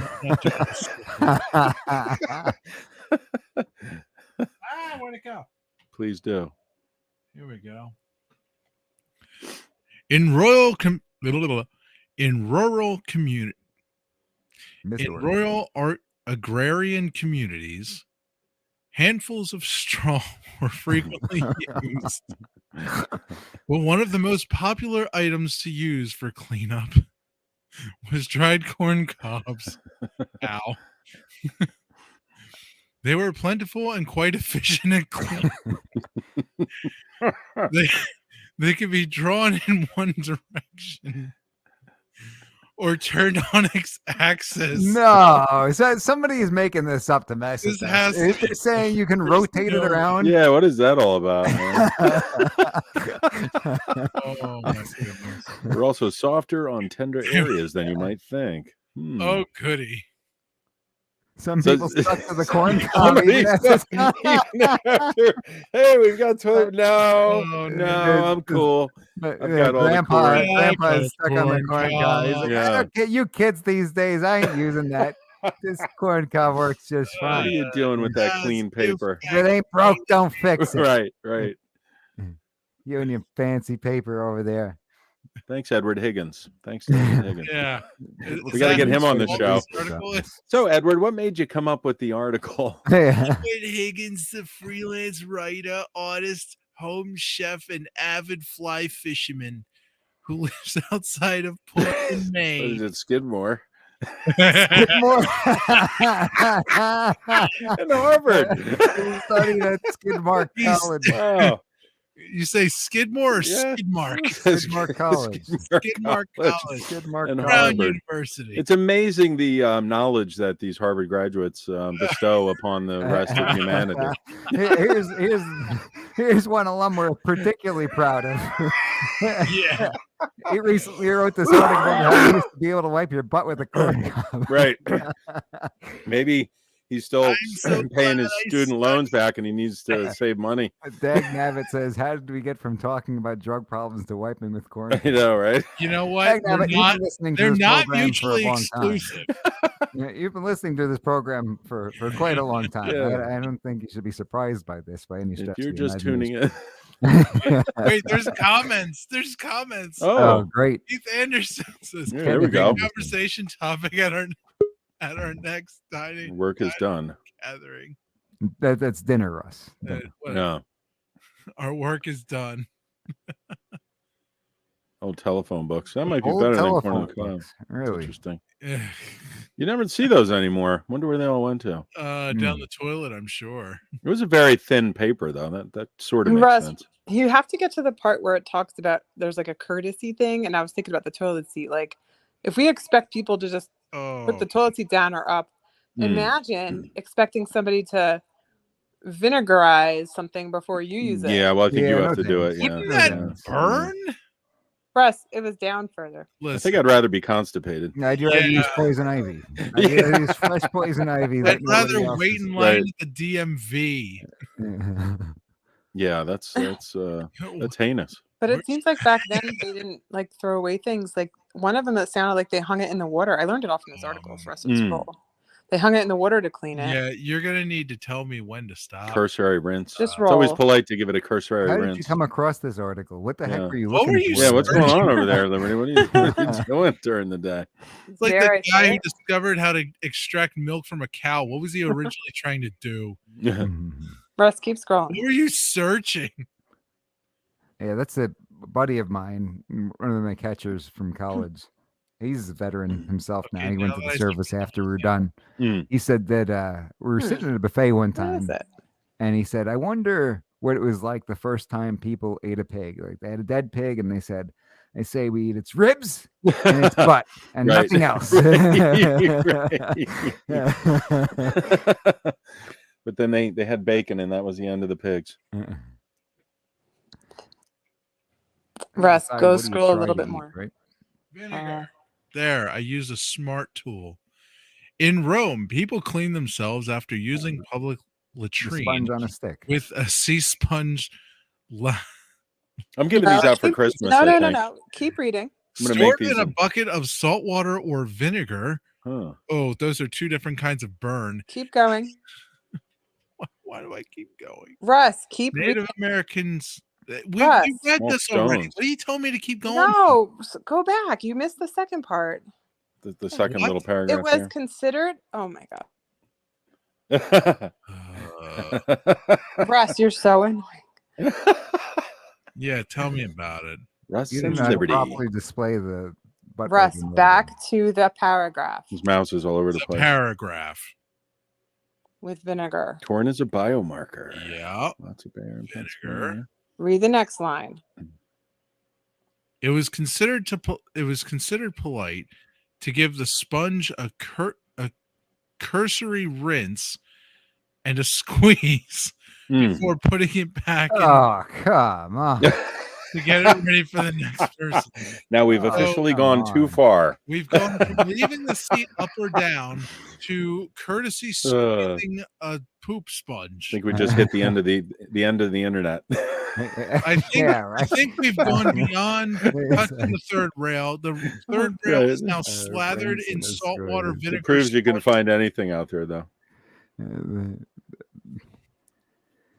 It's amazing the Yeah. things that humanity's done that we're just not even aware of, So which is here's- probably good. Here's a question for our audience: Hmm. would you give the sponge a cursory rinse and Oh, a squeeze I wouldn't go near the for the sponge. next person? Yeah, I'd rather just Guys, Go do you out in the woods by understand, myself, though, you like know? how many people had to have done this? It was for it to be considered Hmm. You know how many It's people polite. probably didn't? what They just left it. a to rude guy. What a rude guy. He Do you didn't, guys think there was a radio show back then that they were debating whether you should rinse it for the person behind you or not? No, Yeah, probably. no. Probably. Similar to the toilet seat. Maybe Yeah. something similar to a radio show. Probably not Similar, but radio. exactly the same, but different. Romans? Yeah. What's wrong Bull, with these they had people? bull horns. Roman radio. So basically, a Coliseum. Ladies and gentlemen, do not forget the cursory rinse. I would have Patient- I would have rather used Patient says straw. this is why people didn't live to 40. Right, exactly. That sums it up right there. Yep. Mm. Too many Mm. poop sponges. Finland says end the mustard awards and bring on the cleansing stick. Oh Instead, no! you got to stick a sponge on a stick. Right? You got to stick the sponge Oh of my mustard goodness. instead. Amazing. Maybe we could add that to our merch store. We were going to sell mustard. Yeah. We could also Sponge sell, on a sell a stick. sponge Sponge on on a a stick. It'd be a great stocking stuffer. stick. Hey, don't Ma, think look you what the wanna Mike G in the stick it in Morning your show stocking. sent me. What is this for? Well, it's sponge on a stick, Ma. When you're low on corn or you don't have toilet paper, you do a cursory rinse. Oh man. Call 1-800-SPONGE on a stick. Yo, guys, I just got an idea. I'll text it. Hey. Liberty, didn't you Hilarious. say that you wanted to poll the audience on something? Looks like everybody's still tuned in as of right now, so this would be good. Would time. you rinse the sponge and give it a squeeze? No, ahead of time. You said, Go, "Hey, Paul!" we need to poll the audience on something." You had I did. I think I was talking about something. It's probably not worth a poll. I was just curious if they thought if somebody in your country, we don't do it in America, I guess, but if somebody, I mean, I guess we did in America, right? If you're in college, you didn't have to serve in the military, right? Or if you're working. So the question is, this group, I find it fascinating. This group is making millions and I think even billions of dollars for their country. I mean, one of the most popular K-pop groups in South Korea. They are and they still got to halting, serve. they're halting their careers and making them serve. So, and they have to serve for like 5 years or something. And so they're not going to get out until some of them in their 30s or 40s, and their career is going to be gone. What do you guys think? Yeah. Well, so there's a fighter in the UFC, a professional fighter, Korean Zombie, had to take a 2-year hiatus from military service. He's out for 2 years for that. I remember that. Wow, that's interesting. Yeah, And that it's kind of interesting, messes yeah. up your momentum, you know? A little bit. You I only guess get a it set amount would, of yeah. years that you can be a competitive athlete. Yeah. Although if it's their cultural obligation to serve, I suppose it's like in Israel. Everybody serves in Israel. Yeah. But And the second story I found interesting was, has anybody heard of Sheen? what? Has anybody Charlie? heard of Sheen? Sheen? Charlie? As in the Yeah, chop. Charlie Sheen. Doesn't he have tiger blood? Is that what you're talking about? So Sheen, SHEIN, I believe, is a company. I didn't know if they're manufactured in China. I was assuming because it's basically like those weird things you get on Amazon. It's just very, very cheap clothing, women's clothing, and it's so popular. Every single second I get an ad of Sheen. Like Sheen. Alibaba, or Everybody's whatever that getting company's called. all the influencers are doing Sheen clothing reviews. Now, there's been undercover video that came out, and I It's had a probably like weird feeling about it. slave child I've labor or never something. bought from them. Yes, it showed up that there's horrific conditions in China as per usual, but people can't eat and sleep. They're getting sick. They're making them work during it. And these women in America are buying for $1, $2. Probably a lot of liberals who are, all about treating people right and this and that. Well, they're buying money directly from these factories. And it's an undercover video. I did put a link there. I'm not sure if anybody was interested. I just threw it in there because I found it interesting. Fashion workers paid 3P for 18-hour days, and there's been this undercover filming. So China doing it again. I Why hear don't in you go ahead China. and pull up that video, Russ? I hear in China they treat everyone equally. A new investigation into fast fashion brand Shein has found that its factory workers supplying its garments are paid as little as 3 pence while working shifts of around 18 hours. That's as of 4 days ago. Well, there's This a lot is of in slavery China? going on all over the world still. You said pence? That's a unit of currency in China? I'm not sure. Yeah, what is pence? I don't think that's... I No, found it you- interesting British because cents. British pennies, I thought, right? Yes. That's what I thought. Yeah, that's like an old school thing, right? So they saying 3 cents, Yes. but I don't know what that means now. Yeah, so I found it interesting because What's the Chinese currency called? that's on fashionunited.com. Yen, right?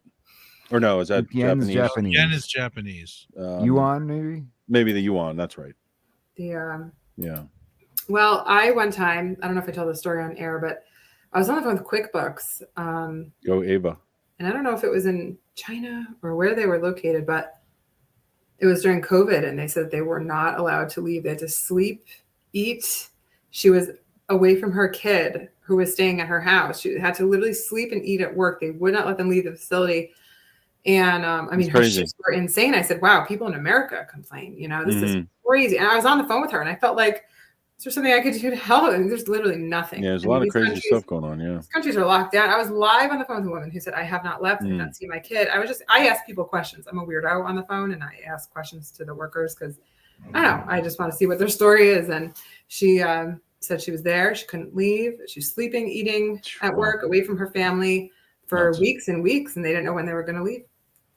Sorry to hear that. No, there's a lot of bad things going on. You know, that's why we're in the situation we're in now, in my opinion. What's the least valuable currency, Chris? Boy, I don't know. That's a good question, Mike. I have to look that up. I'm not really sure. There's so many currencies around the globe, but I don't know. Let's see. I'll take a look online and see what it says. I remember I was watching a TV show the other night, and they said It might be the something U.S. about- dollar now. I don't know. Yeah, the U.S. dollar. No, but they were talking about rupees, and somebody needed like 80,000 Iranian rupees for something. Looks like the And- Iranian. I'm not sure how you 80,000 pronounce it. rupees was the equivalent of like, hundreds of dollars.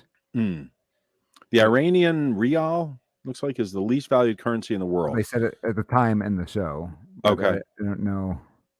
Term Let's see if what it is today. Iranian 80,000 rupees is 965 US dollars. Okay. Yeah, the currency market is interesting, though. You know, the variation. So what's something that costs $965 roughly? So about $1,000, maybe like a computer or something. PlayStation 5. Yeah, imagine paying 80 grand for a computer. Right, That'll be right. 80,000. Yes. Yeah. We'd like your salary for the past 4 years, please. But, you know.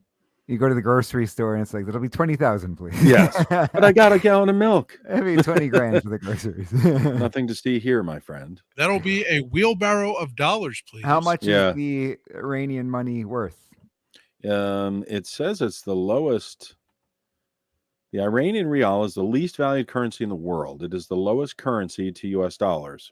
For the simplification of calculations, Iranians regularly use the term toman. 1 toman equals 10 rials. So let's see what else it says here. Currency value against US dollar. So 1 US dollar is equal to 41,994. You get like a pack of gum. That'll be 42 grand, please. Right. Right. You have to carry around like. How do you walk around? Yeah. Like that? Yeah. Right. Right. I wonder what their notes. Oh, here it says banknote denominations: 100, 200, 500, 1,000, 2,000, and it looks like 100,000. So I guess that's how you do that. You walk around with $2,000 bills and $100,000 bills. But even still, if it's So- 42,000 to a Yeah, dollar, right. So you get a pack of gum, and it's like, here's $100,000 bill. Oh, here's I need here's change. $500 change.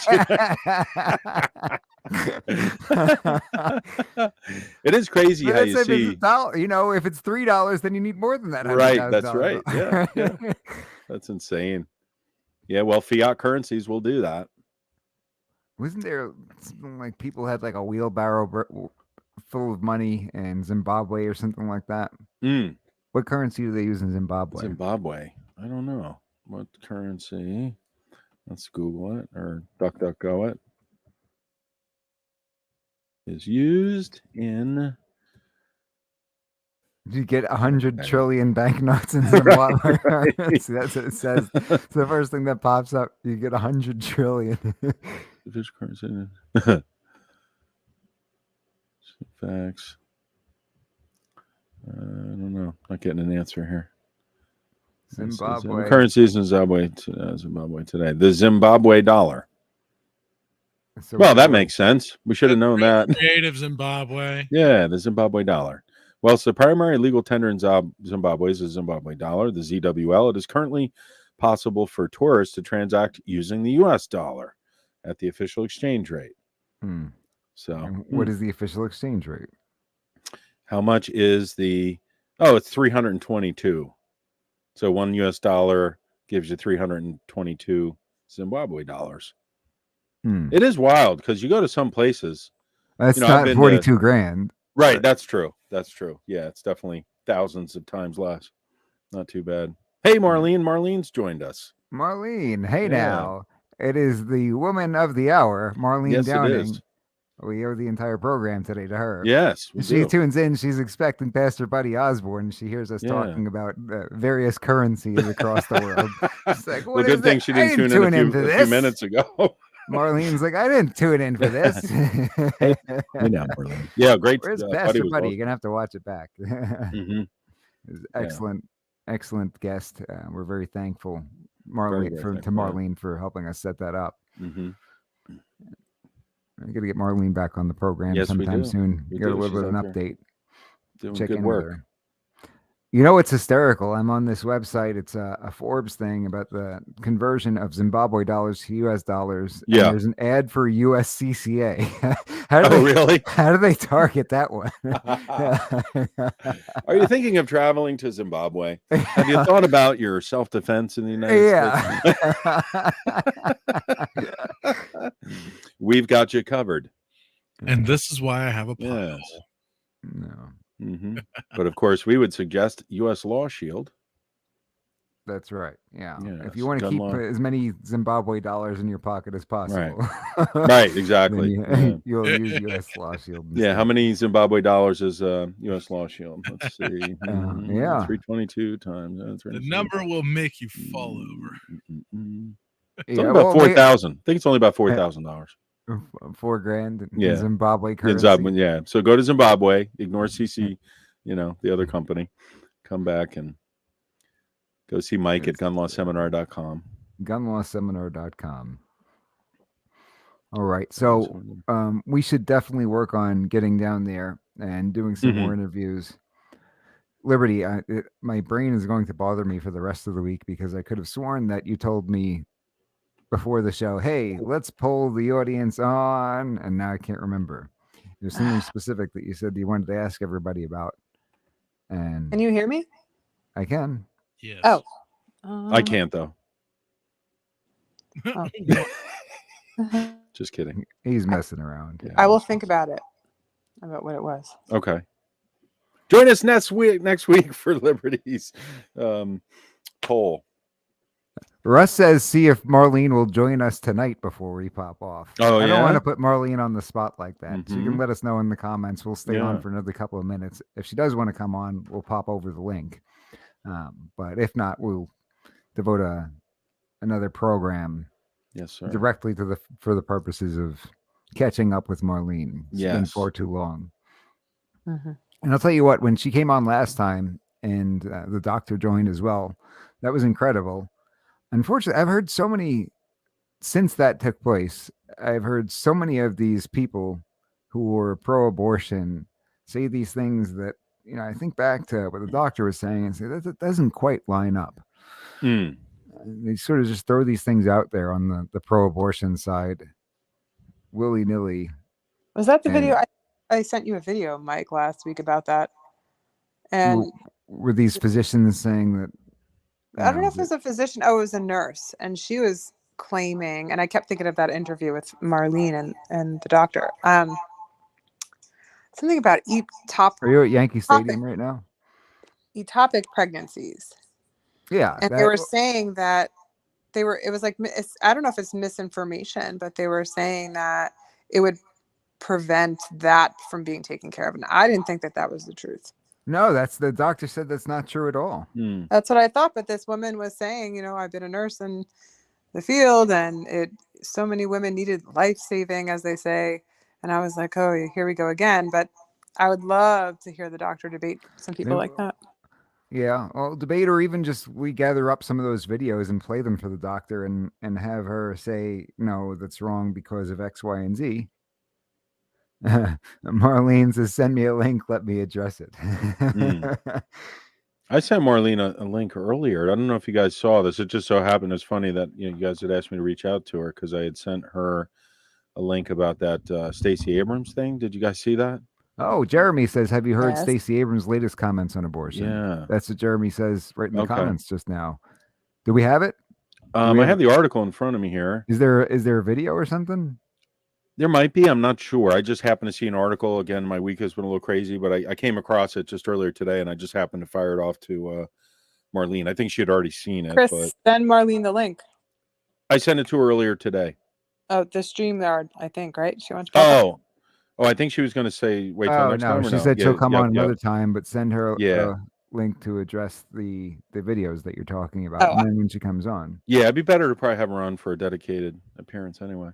But it said, Stacey Abrams, if you can't afford gas or food, abort your children. No, Democrats, that's what the article is titled. just Democrats the have title. officially hit a new low. Today, Stacey Abrams, the Democrat nominee for governor in Georgia, suggested that killing babies and abortion was the answer to rising gas and food prices. Asked what she would do to address the massive inflation gripping the nation, Abrams said abortion was the solution. Well, here's the quote in the article. Well, abortion is an issue. It nowhere near reaches the level of interest of voters in terms of the cost of gas, food, bread, milk. What could you do as governor to alleviate the concerns of Georgia's voters about those livability, daily, hourly issues that they're confronted with, as NBC host asked Abrams? And then looks like this might be a response in quotes. You can't divorce being forced to carry an unwanted pregnancy from the economic realities of having a child, she said, adding, we don't have the luxury of reducing it or separating them out. Does Having Russ have children a is why. video? Does Russ have a video? Oh, you have a video? I'm not sure. I Hmm. was just looking at it. Okay. So, I don't know about the title versus what she actually said, but sounds like she was going down that road. We can take a look at whatever this is. Yeah, let's All check right, it out. what's up? Assume, maybe incorrectly, but while abortion is an issue, it nowhere reaches the level of interest of voters in terms of the cost of gas, food, bread, milk, things like that. What could you do as governor to alleviate the concerns of Georgia voters about those livability, daily, hourly issues that they're confronted with? But let's be clear. Having children is why you're worried about your price for gas. It's why you're concerned about how much food costs. For women, this is not a reductive issue. You can't divorce being forced to carry an unwanted pregnancy from the economic realities of having a child. And so it's important for us to have both and conversations. We don't have the luxury of reducing it or separating them out, but we also have to talk about what a governor can do. A governor can address housing prices. A governor can address the cost of education. A governor can put money into the pockets of everyday hardworking Georgians instead of giving tax cuts to the wealthy. That's what I talk about on the trail, and that's what's resonating. But let's not pretend that women, half the population, especially those of childbearing age, they understand that having a child is absolutely an economic issue. It is only politicians who see it as simply another cultural conversation. It is a real biological and economic imperative conversation that women need to have. Dude, that is hard. This is sick. That's sick. You got to be kidding me. And that's why every time that anything, that's sick. That's why when we have these people go out there and say, "Oh, it's a healthcare issue, right? It's a medical issue," and that's why you're depriving women of healthcare. That's why we call baloney on that, because that's really what they're talking about. It's a convenience thing. When you talk about abortion for the sake of convenience, for the sake of being another method of birth control, that's unacceptable. We can't all agree on that? No, agreed. It's sick, and the fact that they put it in those terms, it shows you how divided we are on moral issues in our country. Yeah. It's unbelievable. I'm sick. Yep. That's where we're at. It's all a front when they start talking about they're restricting rights so that people can't get health care. That is a front. Yep, it is sick. It's a magician, right? Exactly. Trying to perform an illusion. Yeah, it's like playing around with the words. And do you think that most people agree with what she said? Do you think most people see that and don't have a problem with it?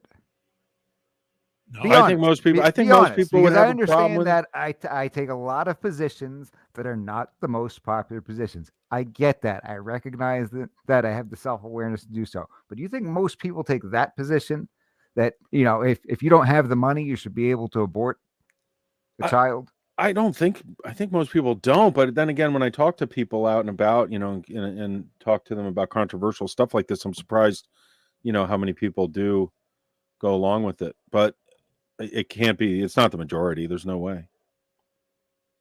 Jeremy You know? says most people should have a problem with it. Yeah, but do they? Durso You know? says that's depraved and despicable. Having a child and building a family is the meaning of life. Mm-hmm.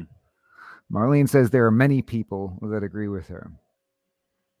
Yeah, I know there certainly are. I just wonder. There's too many. That's the how problem. many. Like, I wonder what percentage of our population relates to that and says, yes, right on. Yeah. right. Knowing that I'm with you. or sick. Yeah. Too many Or there people. are there enough people out there who say that this is not right?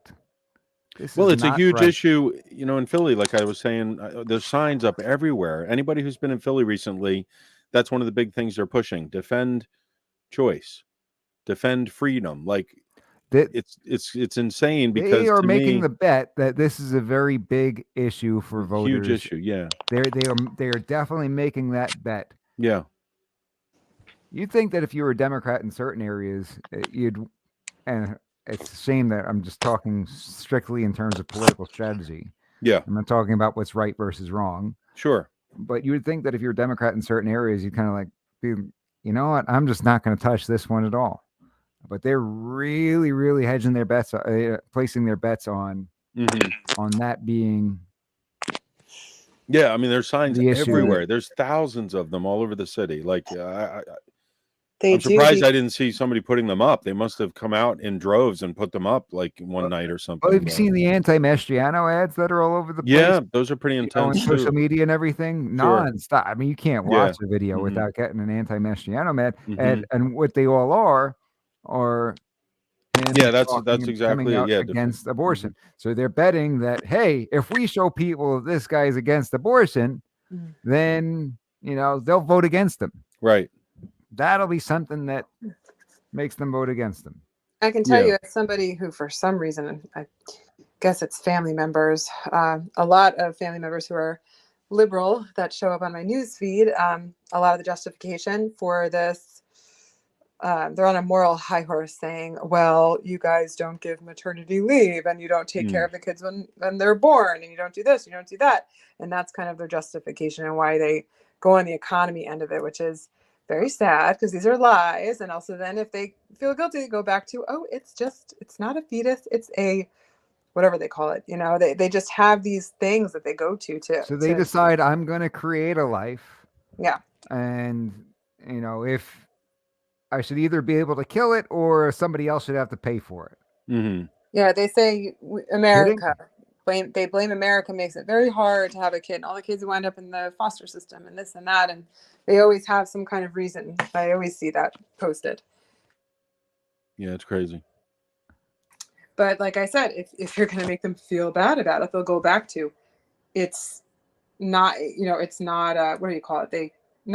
What's the word they use instead of a fetus?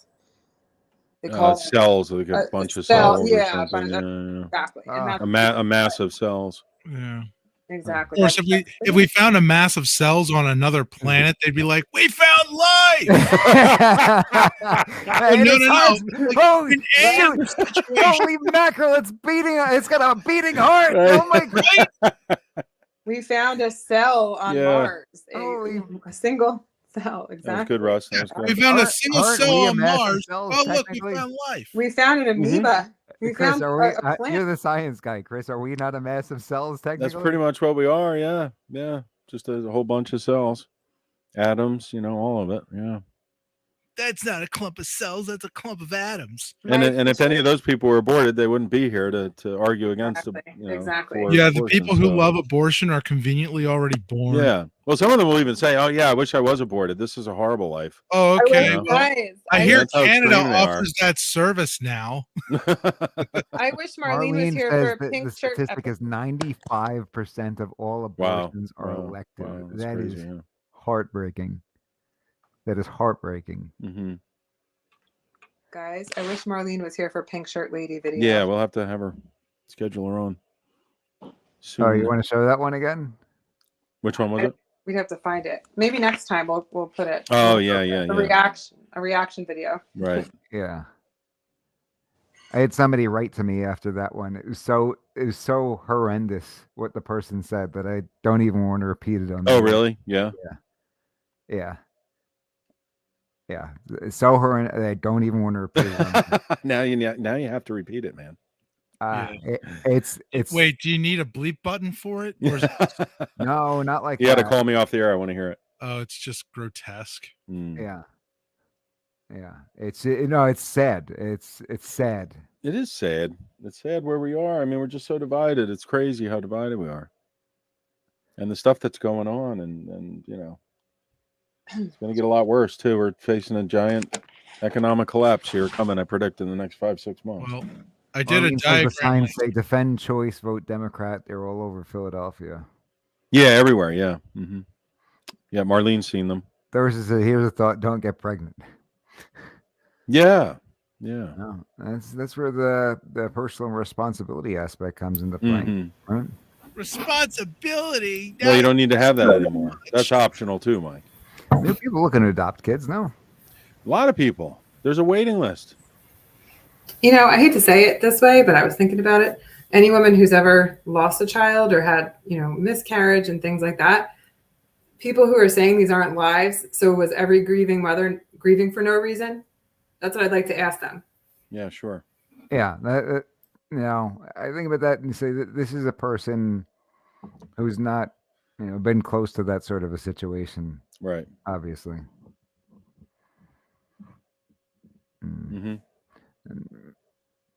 What else do we got here? I think I'm good. All right. You visit the diagram from last week. Yeah, right. We talk about.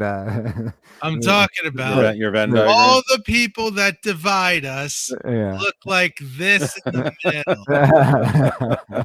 middle. It might be a little bigger than that. Yeah. There's like a gray area that extends further out. I think that's the extreme, and then there's wait. I got this. Yeah. Wait. Maybe reach about halfway across and make it like a lighter gray. The butt crack of the American population. Yes, all the ones that divide us are all the buttholes. Yeah, that's just the extreme. Yeah. There's a gray area. Yeah. All right. This belongs to family show, Russ. It's a family show. Family show. Hey, look, pal. It used to be circles. Then we started touching the third rail, and it got exciting. We started talking about sponge on a stick. Yeah, I like the third rail. All right. I think we'll call it an evening. Third rail on a stick. Thank you so much to the Mike G in the Morning family. It's good to see so many of you stick around throughout the entire program and give us your input on these topics. We love hearing from everybody, and we love being a part of the free and open exchange of thoughts and ideas. Anybody else have anything to add for the good of the order? Please like and subscribe if you haven't. Share the program. We love all of you, and thanks for listening, because you could be doing a lot of other things right now, and I really appreciate it. Hit the like button if you liked my diet. Yeah. To hear more Russ the producer. No, thank you to all the listeners for being here. We love you guys. Peace and love. That's all we got for today. Stick around for We the People, the Constitution Matters. Pastor David Whitney, Professor Phil Duffy. I'll be joining as your legal analyst. We miss you, Ellie. Daddy loves you.